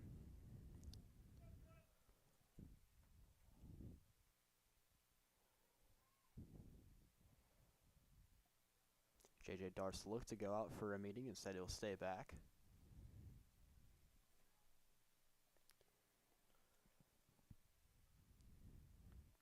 Davis had looked to drop a bunt. Here comes the 0-1. Swing, a heavy swing and a miss. Makes the count 0-2. Davis looked to take something off of that swing, trying to crush it. Instead, he falls behind 2 strikes. Gotta get him here. Stewart looking to bounce back off of the RBI single. Takes a look up at first. Winds, deals, swing, and a miss. It's a 3-pitch strikeout for Ollie Stewart. A nice bounce back after giving up 1. Now 1 down here in the top half of the 5th. Yep, 1 down, but the best hitter in your lineup coming up, Vince Fortcamp, 2 for 2 with an RBI today. So it's not been the day that Davis has wanted at the plate. His second strikeout. Pickoff attempt at first. Slides back in safely.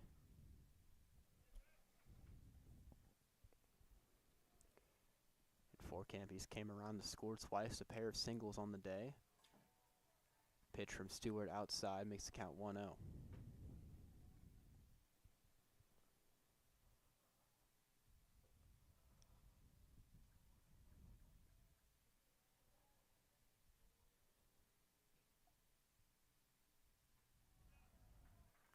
That one upstairs makes the count 2-0.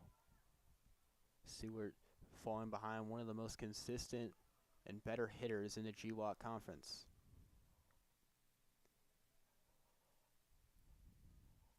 Two-0 pitch. That one fouled back makes the count 2-1.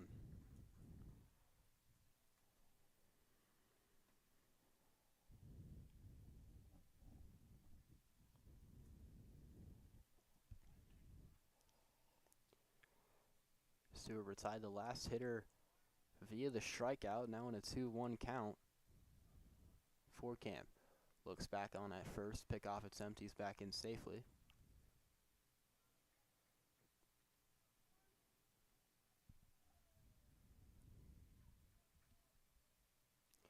Two one, looks to drop the bunt, fouls that one back.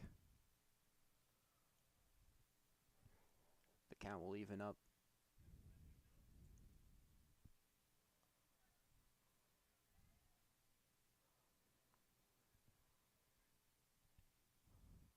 excuse me, it looks like. Yes, it will be a 2-2 count after the foul. Little miscue on the scoreboard. Stewart looking to take down his second straight via the strikeout. The 2-2 pitch. That one inside. The count runs full. Got to get him here. You can't afford another walk.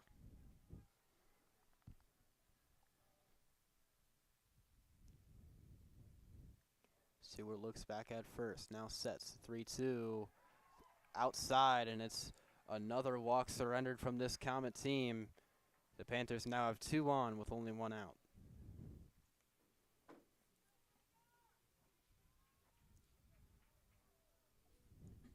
Definitely not helping himself here with the walks.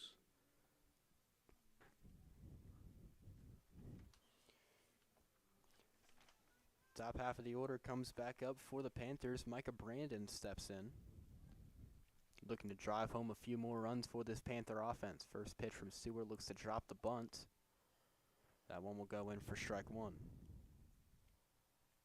Brandon singled in his last at-bat, came around the score in the 4th. In that 4th inning where the Panthers really got in front. It was a 4-run inning. The pitch, that one just outside on the breaking ball. Count now goes to 1-1.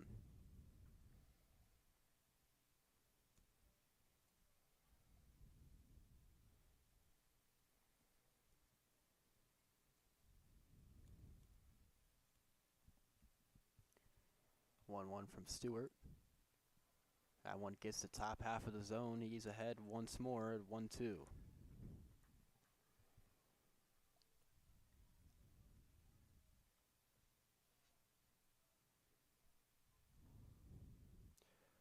A ground ball could potentially end the inning here in the top half of the 5th. It's a 1-2. Stewart. Check swing. Yes, he did. It's another strikeout for Ollie Stewart. That is 2 gone here in the top half of the 5th.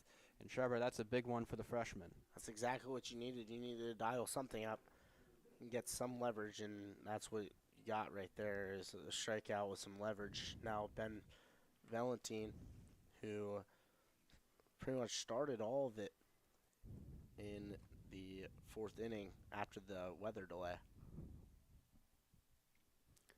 Valentine's been one of the better hitters for this Panther team all year. First pitch in for strike 1 on the check swing. Mentioned with Valentine, Louisville commit, came into today top of the conference with 38 hits. Only being a junior as well, this is a guy who the Panthers are going to have next year.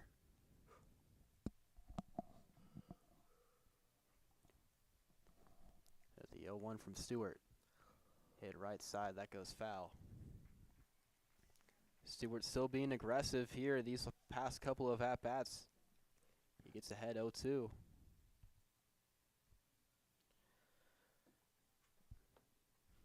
Big swing and a miss here is what you need. He struck out 2 already this inning. The 0-2. Fouls that one off as well.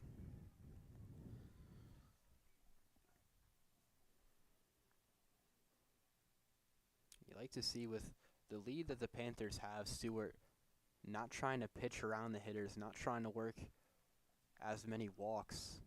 You're being aggressive, you're trusting your stuff, and you find yourself ahead in a perfect pitcher's count. Stewart takes a look on second. The 0-2 once again. On the ground first base line, it goes foul.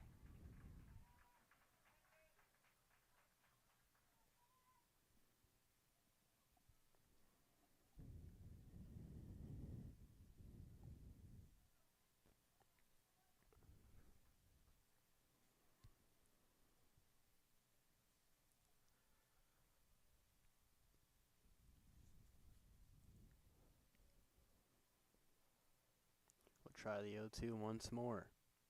Stewart inside, and that one hit him. An 0-2 count hits the batter, and now the base is loaded once more. a worst case scenario in that at bat for the Comets. Still 2 gone. And the man that you really don't want to see up again, up once more, Jacob Kane. Jacob Kane had added to his triple total on the year last at bat in the 4th. He smoked one to the wall, driving in a couple of batters. Now finds himself in a perfect spot to do that once more. Bases are loaded for Kane. First pitch from Stewart. At 1 outside, starts it out 1-0.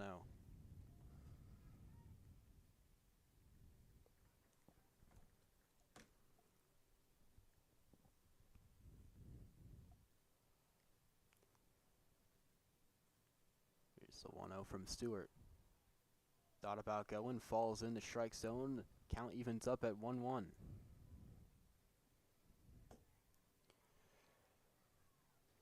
Stewart, the hit by pitch and the bases loaded won't matter if you're just able to get 1 out here. There's 2 outs, top half of the 5th, bases loaded. It's a 1-1 count for Kane. The pitch from Stewart. Down low, it gets in the dirt. Count moves to 2-1.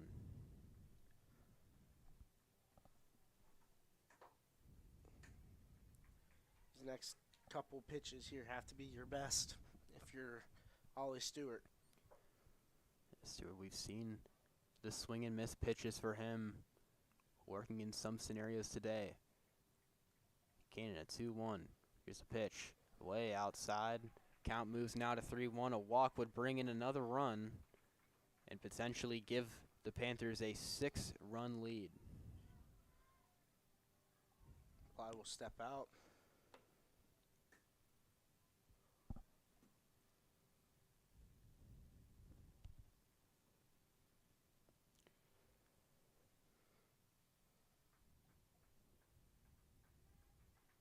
It's a quick meeting on the mound. Just J.J. Darst out there with the freshman Stewart.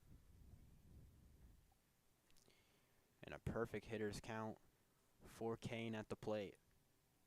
You have another strike to work with, and Stewart is going to be forced to throw you something in the zone.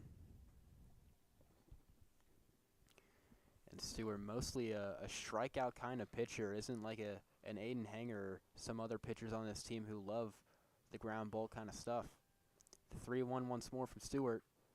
And that one's outside. No, they called it a strike. And the strike zone's been very wide at times today and also very narrow at times today. Yeah, that one, they're going to say, caught the bottom outside corner of the zone. So maybe a bit of luck there for the freshman Stewart. Here's a 3-2. That one fouled off.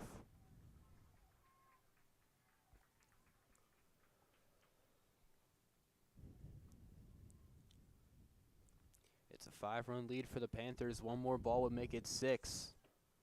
A big swing from Kane would make it an even worse number for the Comets. Stewart awaits the sign from Darst, gets it. So we'll try the 3-2. Swing and a miss. A huge strikeout for the freshman, Ollie Stewart. He strikes out all 3 outs of the inning. The Panthers do get 1 here in the top half of the 5th. We'll head to the home half. Stay tuned here on Mason Sports Radio.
Welcome you back for the bottom of the fifth here at the University of Miami.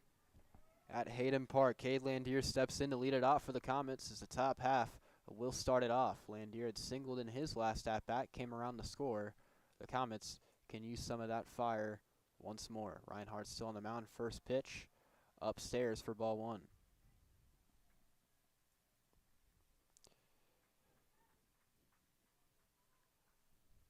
Landier, we mentioned, had led off the third inning as well.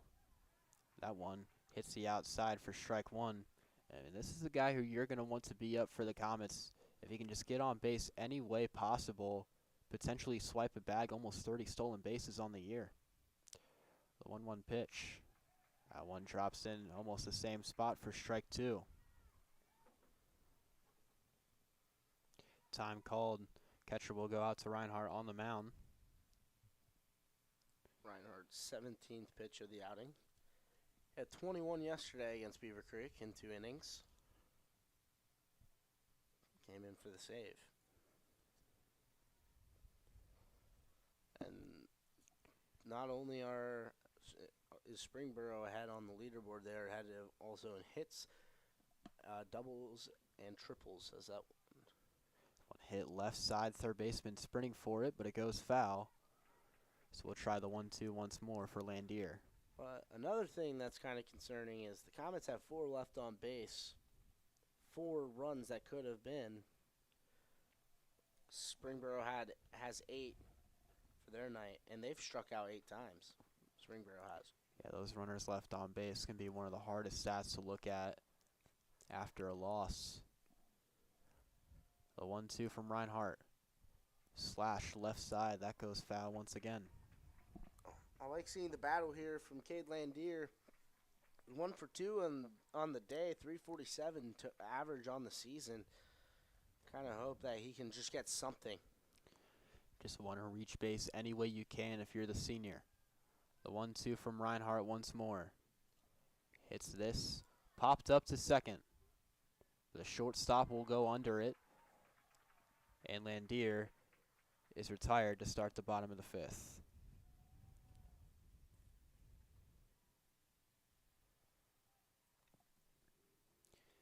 That ball popped up just a little bit behind the pitcher's mound.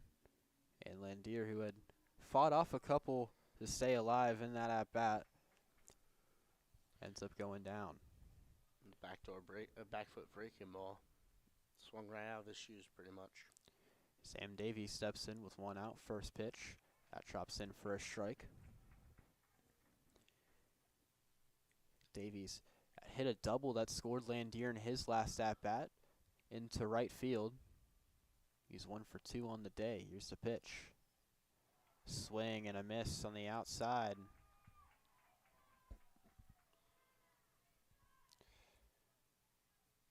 It was a swing that right as Davies took the bat off of his shoulder and swung on it, he knew exactly not a great pitch to swing at the 0-2. Drops in, called strike 3. A 1-2-3 inning for Ryan. That'll be the second out of the inning. Davies is retired. He goes 1 for 3 on the day.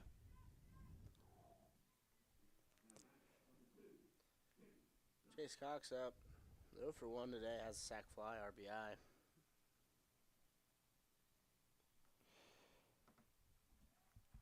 First pitch in there for a strike to Cox.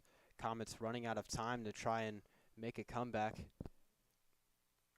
here in the bottom of the fifth. Only have 2 more innings to work at, trying to slash back from a 5-run deficit.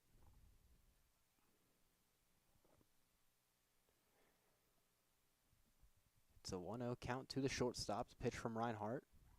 That one drops in for a strike. The breaking ball's working very well for Reinhardt there on the mound. It had gotten Davies for that called strike 3, and this time puts him in a 1-2 count. Swing and a miss, strike 3. Reinhardt looking incredible on the mound, retires the Comets down 1-2-3. We'll head to the top half of the 6th. Springboro up 7-2.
Back here for the top half of the 6th inning, Ollie Stewart still on the mound, 7-2 game in the top of the 6th.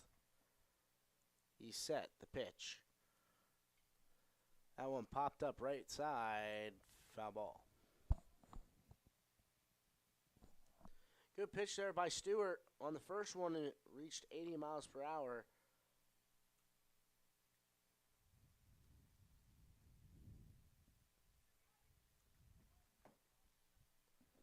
The pitch from Stewart. That one chopped. Foul side. Foul ball. First base side. My apologies. 0-2 count now.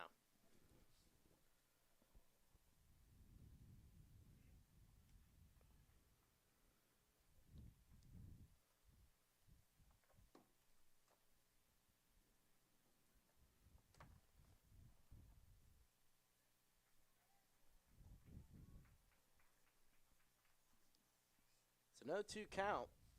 No outs. Just first batter of the inning. It's Nick Hutchinson. The pitch from Stewart.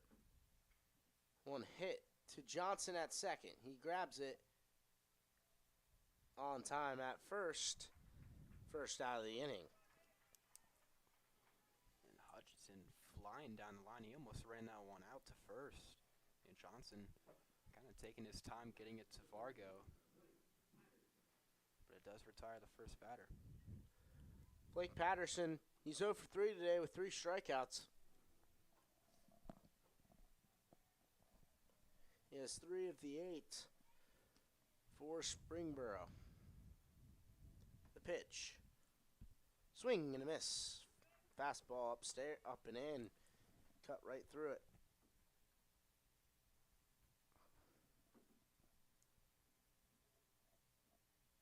The pitch. That one roped in the left center field, base hit. Connor missed it. Kay Landier missed it as well. Throw into second, not in time. It will be a double, pending if there are going to be any errors. Yeah, that one likely to just be labeled as a single. Grant O'Connor kind of just gave up on it out there in left field. It gets through him. He had just stood there, didn't go to make a play. Landier had to go out and get it. And you're just allowing a free runner to get all the way from first to second. And it puts a guy in scoring position. You already have a big deficit that you're trying to climb out of, and you're just allowing free base runners for the Springboro team. Labeled a single with an error by O'Connor. The pitch. Outside. 1-0.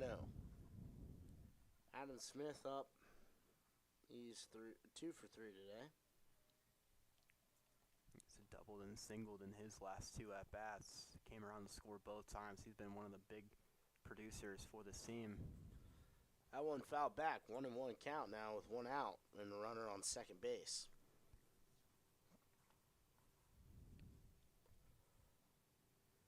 Yeah, but Stewart, we saw the strikeouts working. Got 3 Ks in the top half of the 5th. So you have those swing and miss pitches. Just want to keep that runner on second. Get something on the ground ball left side. That one foul ball right side and will stay foul. Colton Muhlenkamp on deck. He's 1 for 3 today with an RBI.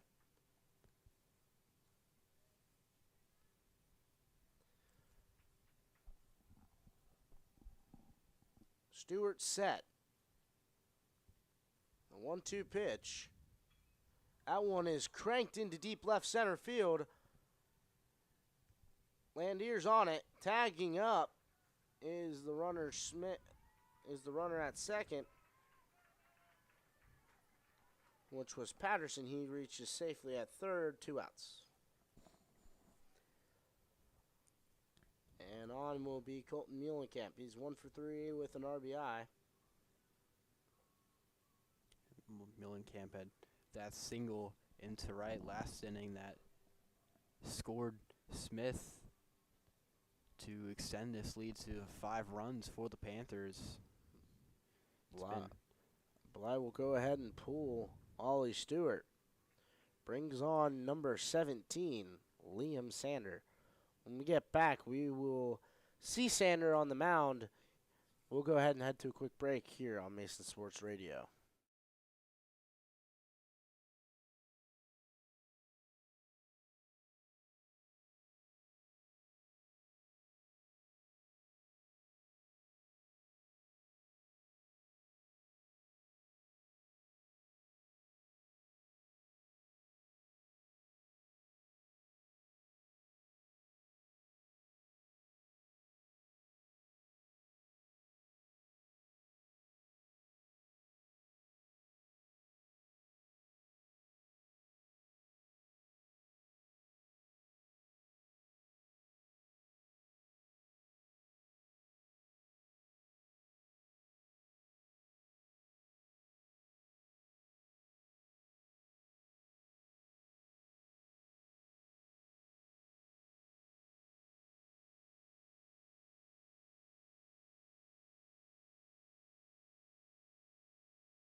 We're back here for the top of the sixth. Liam Sander on the mound with 2 outs. Last time out, he was here at this ballpark against Olentangy. He pitched 2 1/3, gave up 3 hits, 3 runs, 2 of them being earned. Had 2 walks and 2 strikeouts. Yeah, it wasn't the outing that Sander was wanting, but and I could say he's in a familiar place. Last time, like you said, was here at this ballpark at Hayden Park. And now you just need 1 out. Sander set the delivery. Breaking ball. Lost it quick. Almost hit the batter. Muhlenkamp. 1-0 count now on Muhlenkamp.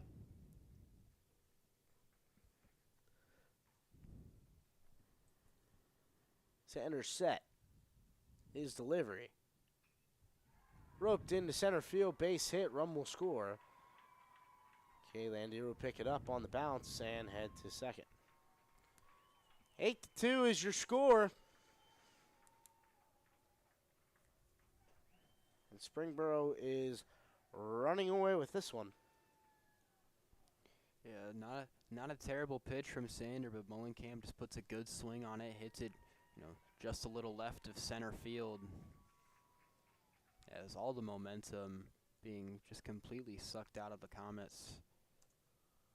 The Comets side, very quiet, and it's been a very loud Springboro section these past couple of innings. TJ Brown on the pinch hit, 3 for 8. It's 2 RBIs and a stolen base. He is a junior. Sander set his delivery. Breaking ball right down Broadway for a strike. 0-1 count.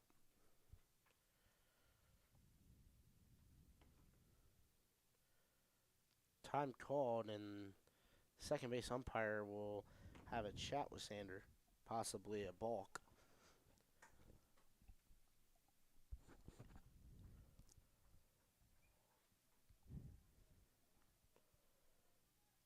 Sander set at the belt. His pitch. Swing and a miss. Another breaking ball swung right through his shoes. 0-2 now on Brown.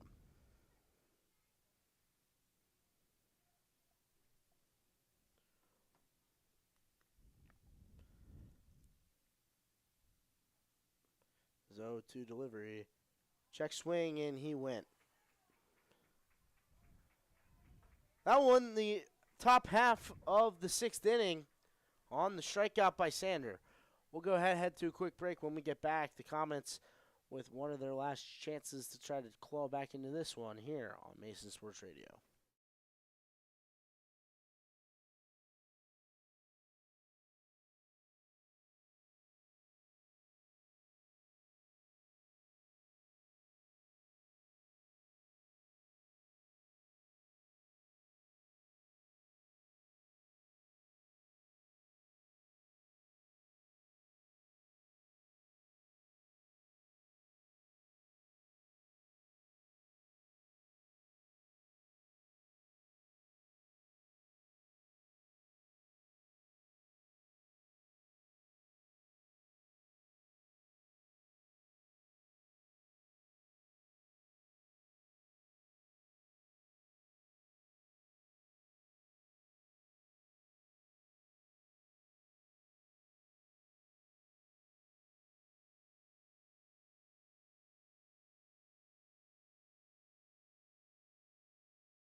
We're back to the bottom half of the sixth inning.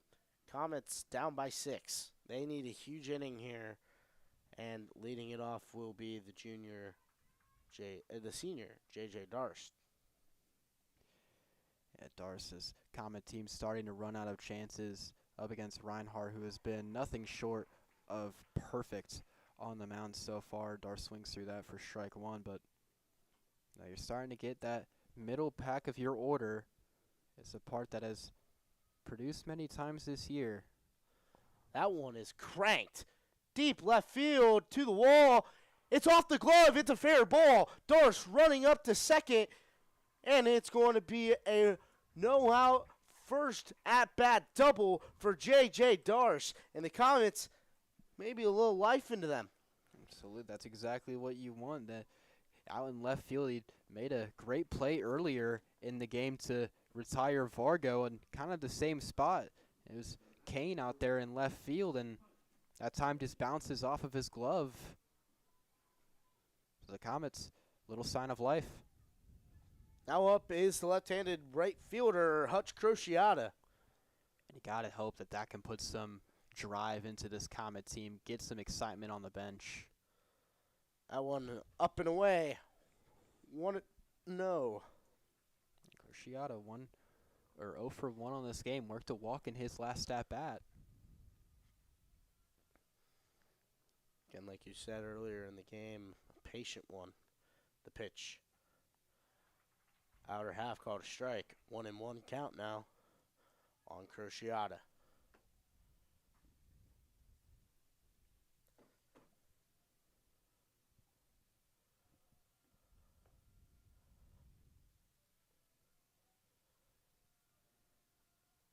One delivery.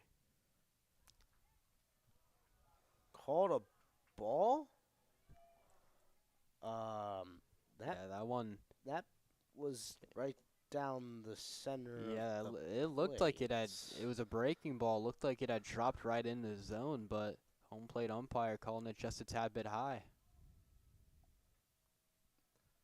The pitch. That one called a strike on the outside half. One outside, maybe a little bit of a makeup call right there. Yeah, no doubt about that one. Crociata still hasn't put a swing on anything this at bat. Gotta think he's looking for something here. 2-2 pitch. Check swing called strike 3. It's going to be labeled as a strikeout looking on a backdoor breaking ball that wasn't on the plate. So now Liam Sander will come up with a chance to get a run in. He's 1 for 1 today. He's also been hit by pitch. He singled in the second. That pitch to Crociata, very similar to the one before it. Just a breaking ball that time, found its way back into the zone. That one, the same pitch that was the last 2 times caught a strike, but caught a ball here on Sander.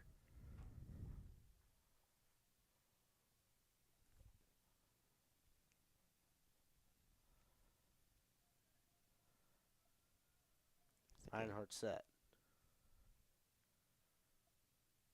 There's 1-0 delivery. Swing and a miss, breaking ball. 1-1 count. I think this a very similar look to the start of the 5th inning where the Comets put 2 on with nobody out and now a chance. You have a guy on with 1 out in scoring position. At least that you want is to at least get him home. That one in the dirt. 2-1 count now on Sander. And here's where you need to have a big swing from your junior.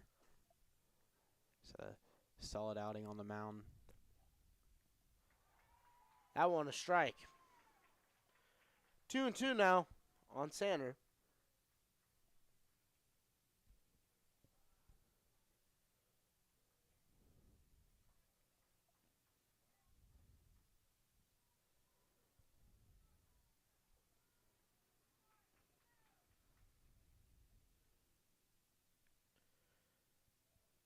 The pitch. Hit at the third baseman. He'll look Darce back over, and Sander is retired. 2 outs now in the bottom half of the 6th. Isaac Vargo due up now.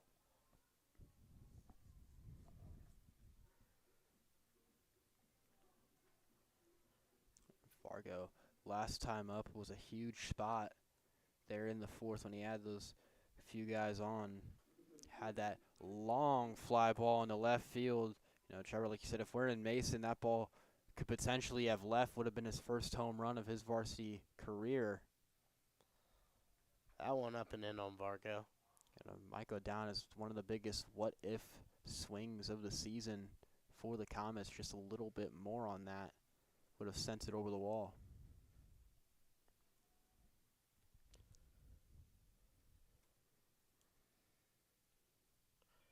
That one popped straight up in the air. Pitcher has it, and he dropped it. That's why you let the catcher catch those ones. Catcher was right there. He was trying to call off the pitcher, and the pitcher just took it, and it fell off the glove. Yeah, so there's a break you will definitely take if you're the Comets. It keeps the inning alive. It puts runners on the corners. You know, that ball barely even getting out of the batter's box dirt. And just a bad read there from Reinhardt on the mound gives the Comets a break. They have 2 on. Ben Brandon in the pitch run for Vargo.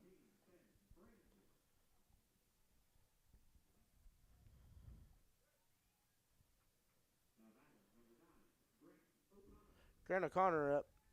Last time up, popped up to the first base side.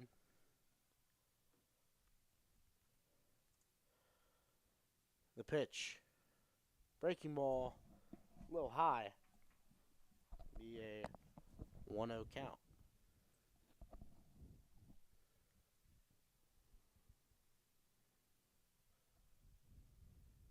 Pickoff attempts. No good. Brandon back safely.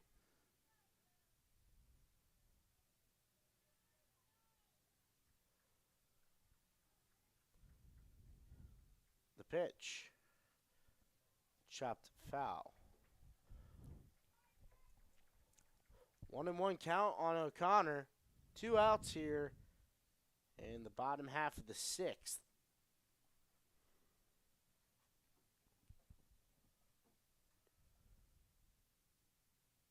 pitch. Brandon takes off. Check swing, checking the appeal. He did go. 1-2 now on O'Connor. Runners both in scoring position, 190 feet away, one at second base.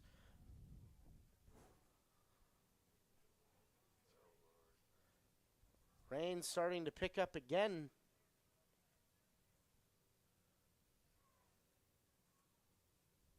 The windup, the pitch.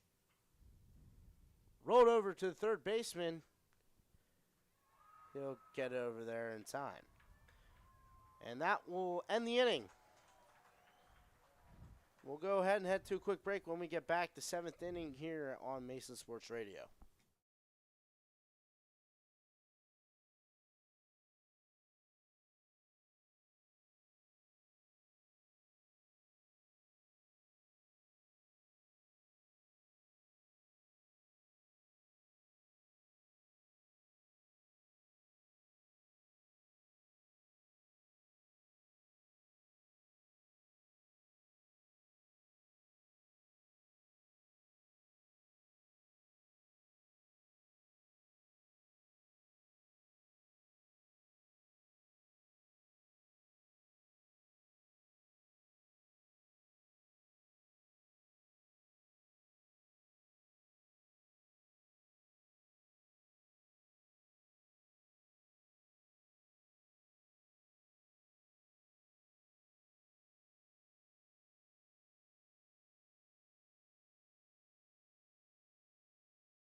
Back here for the top half of the 7th, Sanders still on the mound. Vince Forkamp up.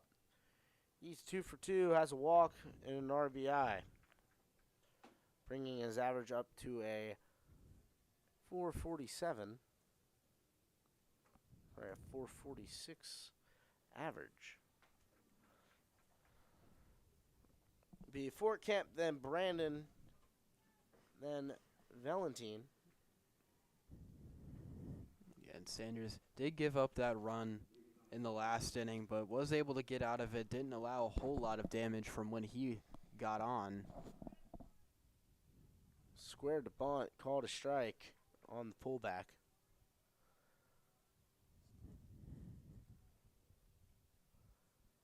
The pitch from Sander in the dirt, 1-1.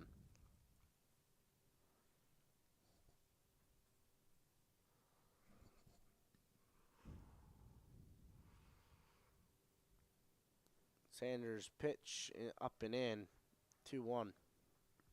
Sanders on those fastballs they've been missing up and in. Saw in the first pitch that he threw out of this outing, almost hit the batter. That time close. Breaking ball in there for a strike, 2-2.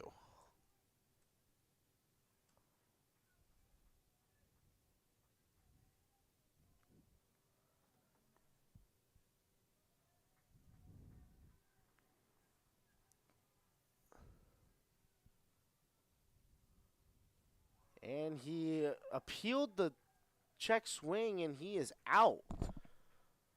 I didn't think he even tried to go around there. Yeah, the check swing, very late call. It got away from Darst on the pitch, but it's a strikeout for Sander. Good start. You get that first out. You know, Your whole goal here, just don't allow anything more. Foul tip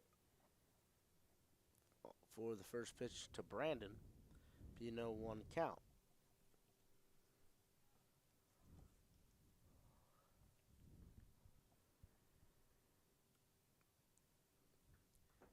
Sanders set the pitch. Spiked in the dirt. Gets to the backstop. The command for Sander not looking to be very on point today. And we saw it versus the Pioneers a few weeks ago. Breaking ball in there for a strike. Be a 1-1 count now for Sander on Micah Brandon.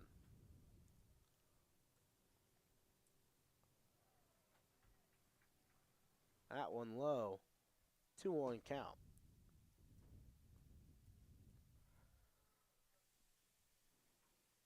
The pitch. That one fouled away. 2-2 count now with 1 out.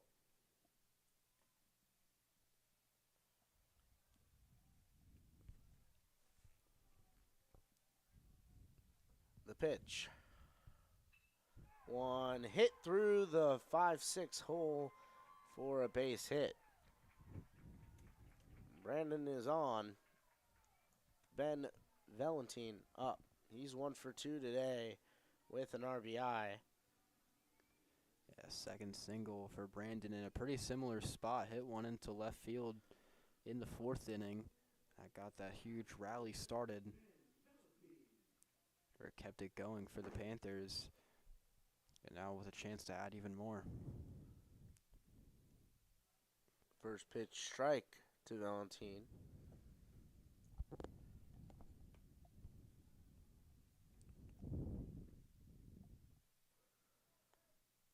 The pitch.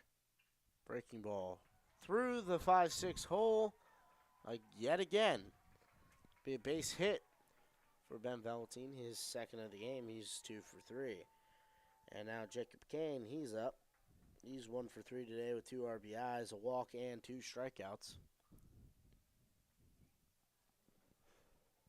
J.J. Darce quickly exchanged some words with Sander. And you're already, we've mentioned it so many times, but you're already down a significant amount. You only have 1 more inning to hit if you're Mason trying to get 6.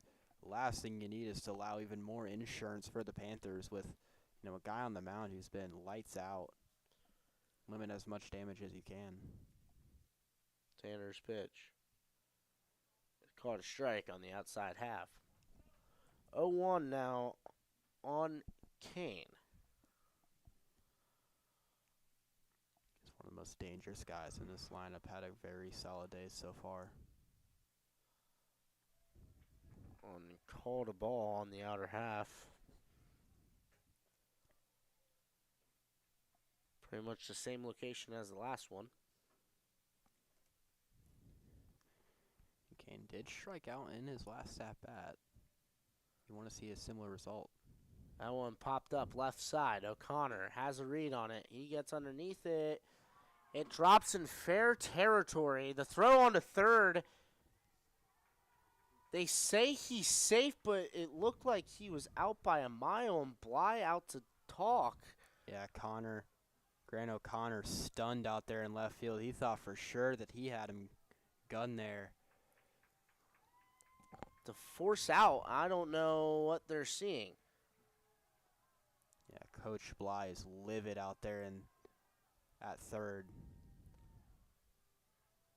They'll have a little conference.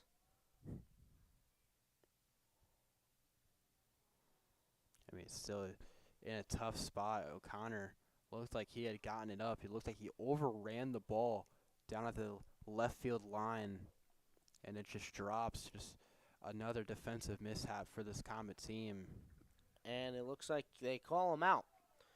So he does get the out at third as he had the wrong angle. It really wasn't his call. Should have been more the third base umpire's call. It was the second base umpire that made the original call of him being safe at second. So 2 outs now in the top half of the 7th. Again, like you said, Daniel definitely overran that one out in left field. Yeah, and O'Connor, this was his first year playing left field, and he's gotten a lot of that experience, played almost every game this year, but that one's fouled back. You'd think, it's not a play you would expect to see from O'Connor, who's had so much experience. Yes, the outfield being new for him, but that's just a bad play there out and left. The 0-1 to Hutchinson. Just high on the breaking ball, be 1-1. Yeah, you can tell the control from Sander is not his sharpest. Missing a lot inside. That one on the top of the zone.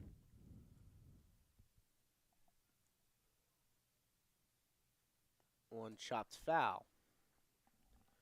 1-2 for Sander on Nick Hutchinson. Hutchinson's 2 for 4 today with 2 RBIs. 407 is his average brought up for the season, as the second highest average on the team. Sander set from the belt, the delivery outside. 2-2 is the count. 2 outs. 6-run lead for the Panthers. The pitch inside. Full count.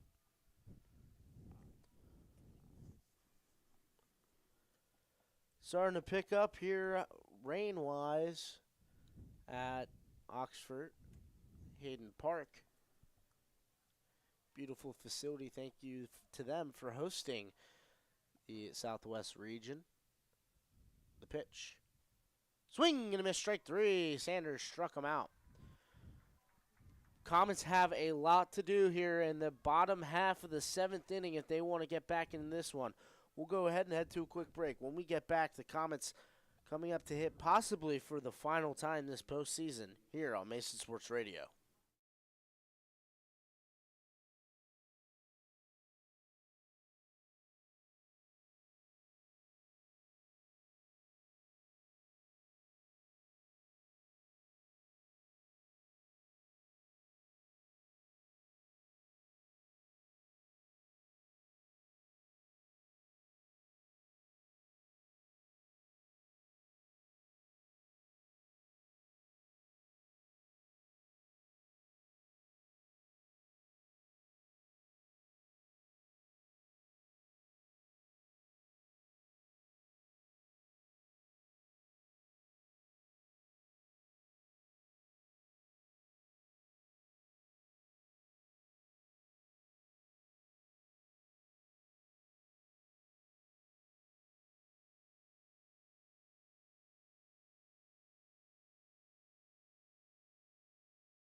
Pitch. Check swing. 1-1, 1 out. Apologize for no audio.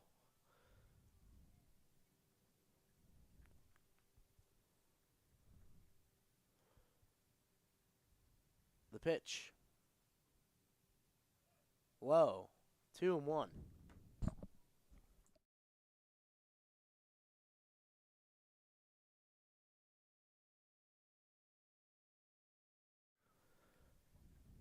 Two-one pitch to Davies.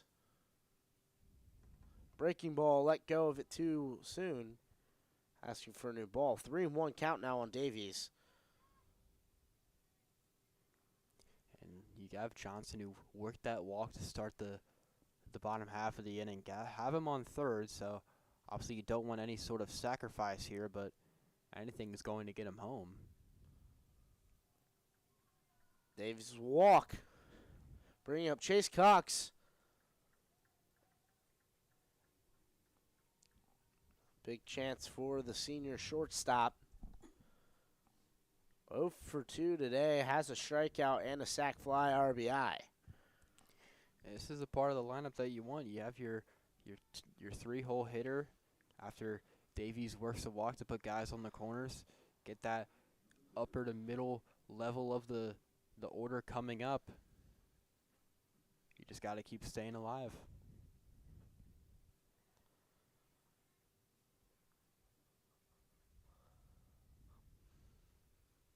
The pitch. In there for a strike.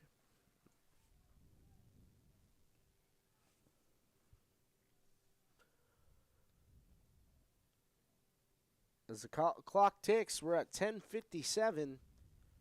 And the pitch swung and missed on by Cox. Game started just about 6:20. Ended up having a huge 2-hour and 15-minute delay. The pitch. Davies off. He will chop it foul. Third base side. And Daniel, I feel like that weather delay kind of gave the Panthers the spark that they needed tonight. Yeah, absolutely. They came back, had the bases loaded. It was a perfect spot. The pitcher's cold for the Comets. He had a new 1-8 hanger, and it was just a high-powered offense doing what they had to do. That one fouled away. First base side. Davies took off again on that one.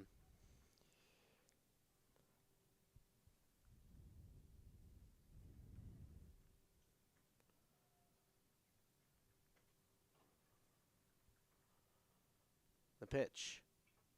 Chopped third base side, foul. A nice job from Cox here in this at-bat, able to just stay alive, able to make contact. Two foul balls right around the same area at that third base bag.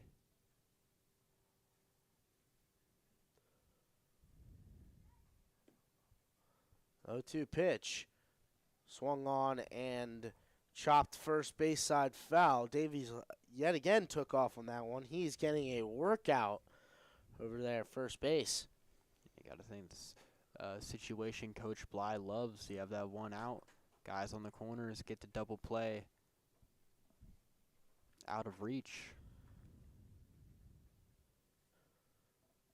Cox will take time. 0-2, 1 out. Bottom of the 7th. The last final inning, potentially, in the regional final. Here's the pitch. Davies takes off. That one low and outside. Davies will claim second on a defensive indifference. 1-2 on Cox.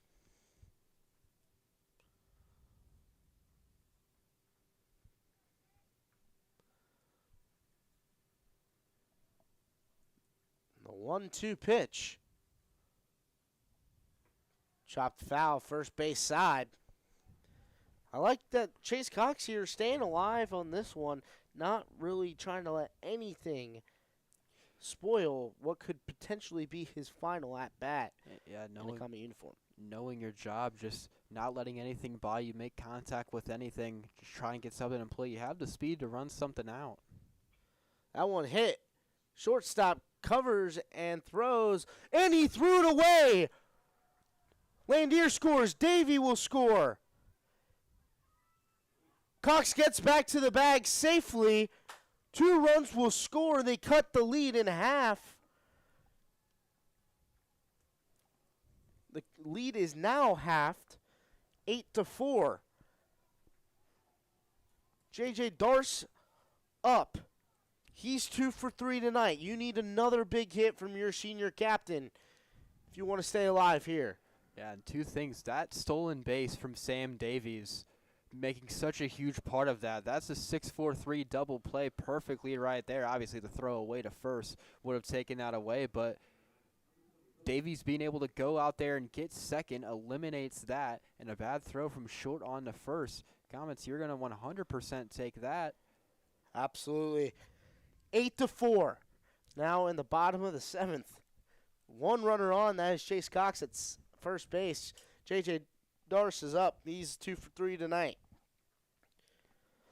Guy's been your hottest hitter so far tonight in a spot where they're going to need him dearly. A senior who's had the most varsity time alongside Johnson going into this year. Pickoff attempt. Cox back in safely.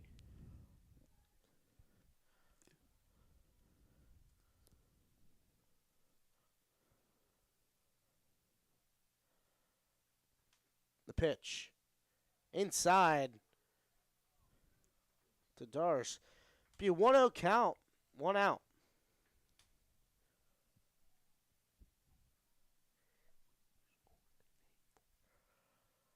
The pitch. Outside. 2-0 now on J.J. Darce. The big chance. Here you go, Darce, one of the better hitters on this team. You working a good count, 2-0. Think you get the green light here. Here's the pitch. In there for a strike. 2-1 right on the inner black. The good thing about, especially with that error, is that you're going to continue to work up the pitch count for Reinhardt. He's worked a couple innings so far, but the more he throws, the more that command getting all over the place. Cox takes off running. He'll slide in safely. The ball gets into center field, but he will hold at second base.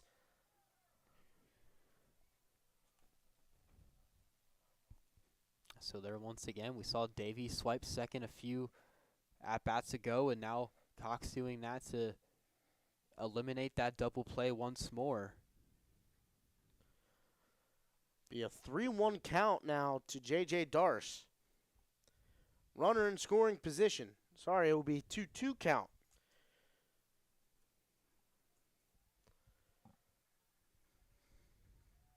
The pitch.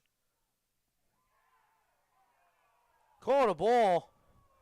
Just low. Full count now on J.J. Darce. You could hear the Springboro fans. They thought that was a strike, started celebrating. Reinhardt on the mound, a leap after the call. He thought he had Darce on that. The pitch. Just a little high will be a walk. Darce will be on. Hutch Crociata up with 2 runners on, 1 out. Here are the comments. You're doing exactly what you have to do, and you're running Reinhardt off the mound. This pitching coach will come back out, but here are the comments showing some life. You got 2 on, down by 4. Now, if Crociata is to reach base, that would bring up the tying run. They go ahead and chase Reinhardt out of the game. We'll go ahead, head to a quick break. When we get back, the remainder of the bottom of the 7th here on Mason Sports Radio.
We're back here for the bottom of the 7th. It will be Patterson, the catcher, on the mound now for Springboro. Hutch Crociata due up.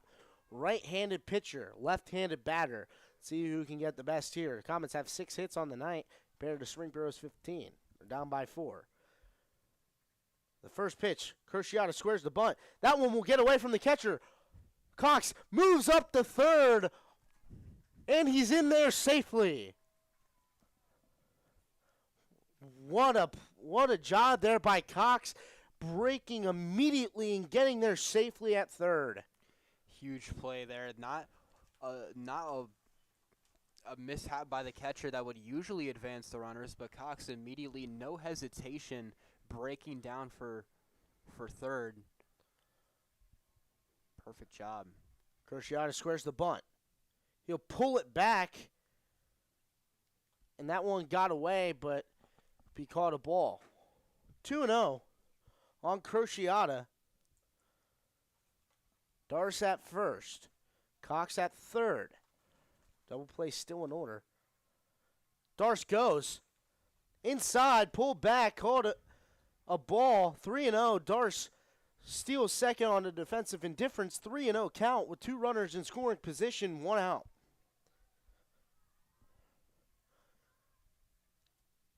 That one gets behind Crociata, and Cox comes home. He will score.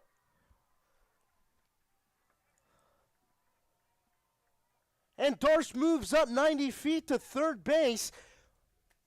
And now we have ourselves a game, Daniel. 8-5. Sander up to bat with 1 out. Runners on the corners again. And here we go. 2 runners on after the score. And your tying run comes up to the plate in Liam Sander. And who else would you want up in a situation like this than your power hitter, who's been hitting like a power hitter, has the opportunity to send one over. He has that raw swing in him. A breaking ball inside, called a strike. Sander is 1 for 2 tonight. Has been hit by pitch, also has a sac fly. The pitch. One hit, second base side, drops in between. They'll get the put out at first, but Darce will come home to score. It's a 2-run game, runner on second base. Isaac Vargo up to bat.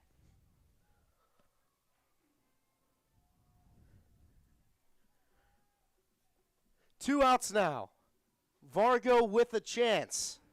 He hit one very, very deep to left field, almost left the park.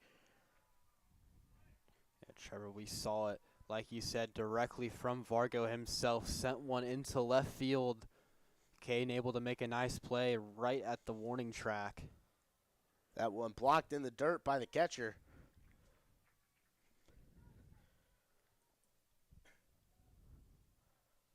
One 0 count. 2 outs. The pitch. Way high. What a leaping catch by the catcher.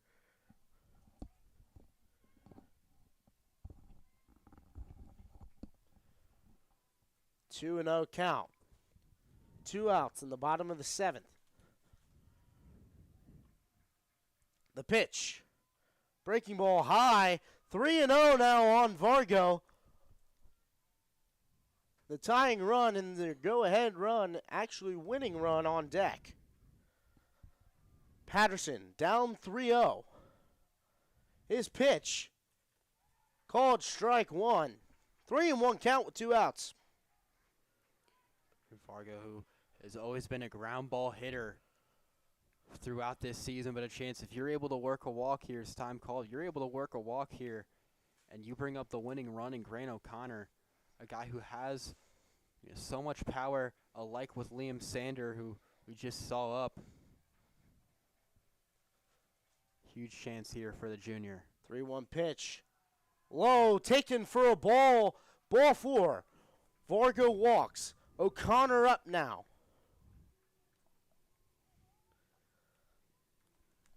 Two runners on.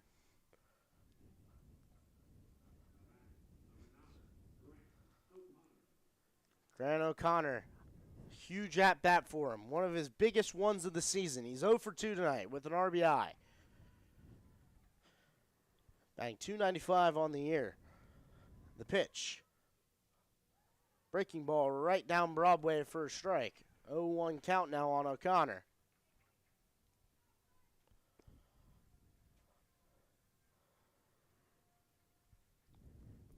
Here's the 0-1. Breaking ball high up and in. Be a ball. 1-1 count now with 2 outs.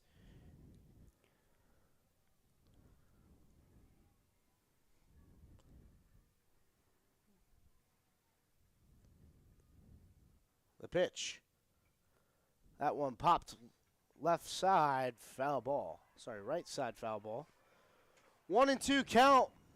O'Connor possibly down to his final strike.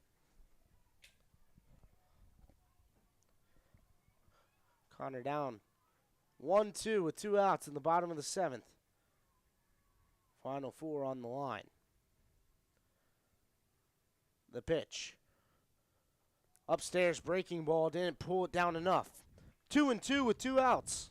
2 runners on, 1 at second, 1 at first.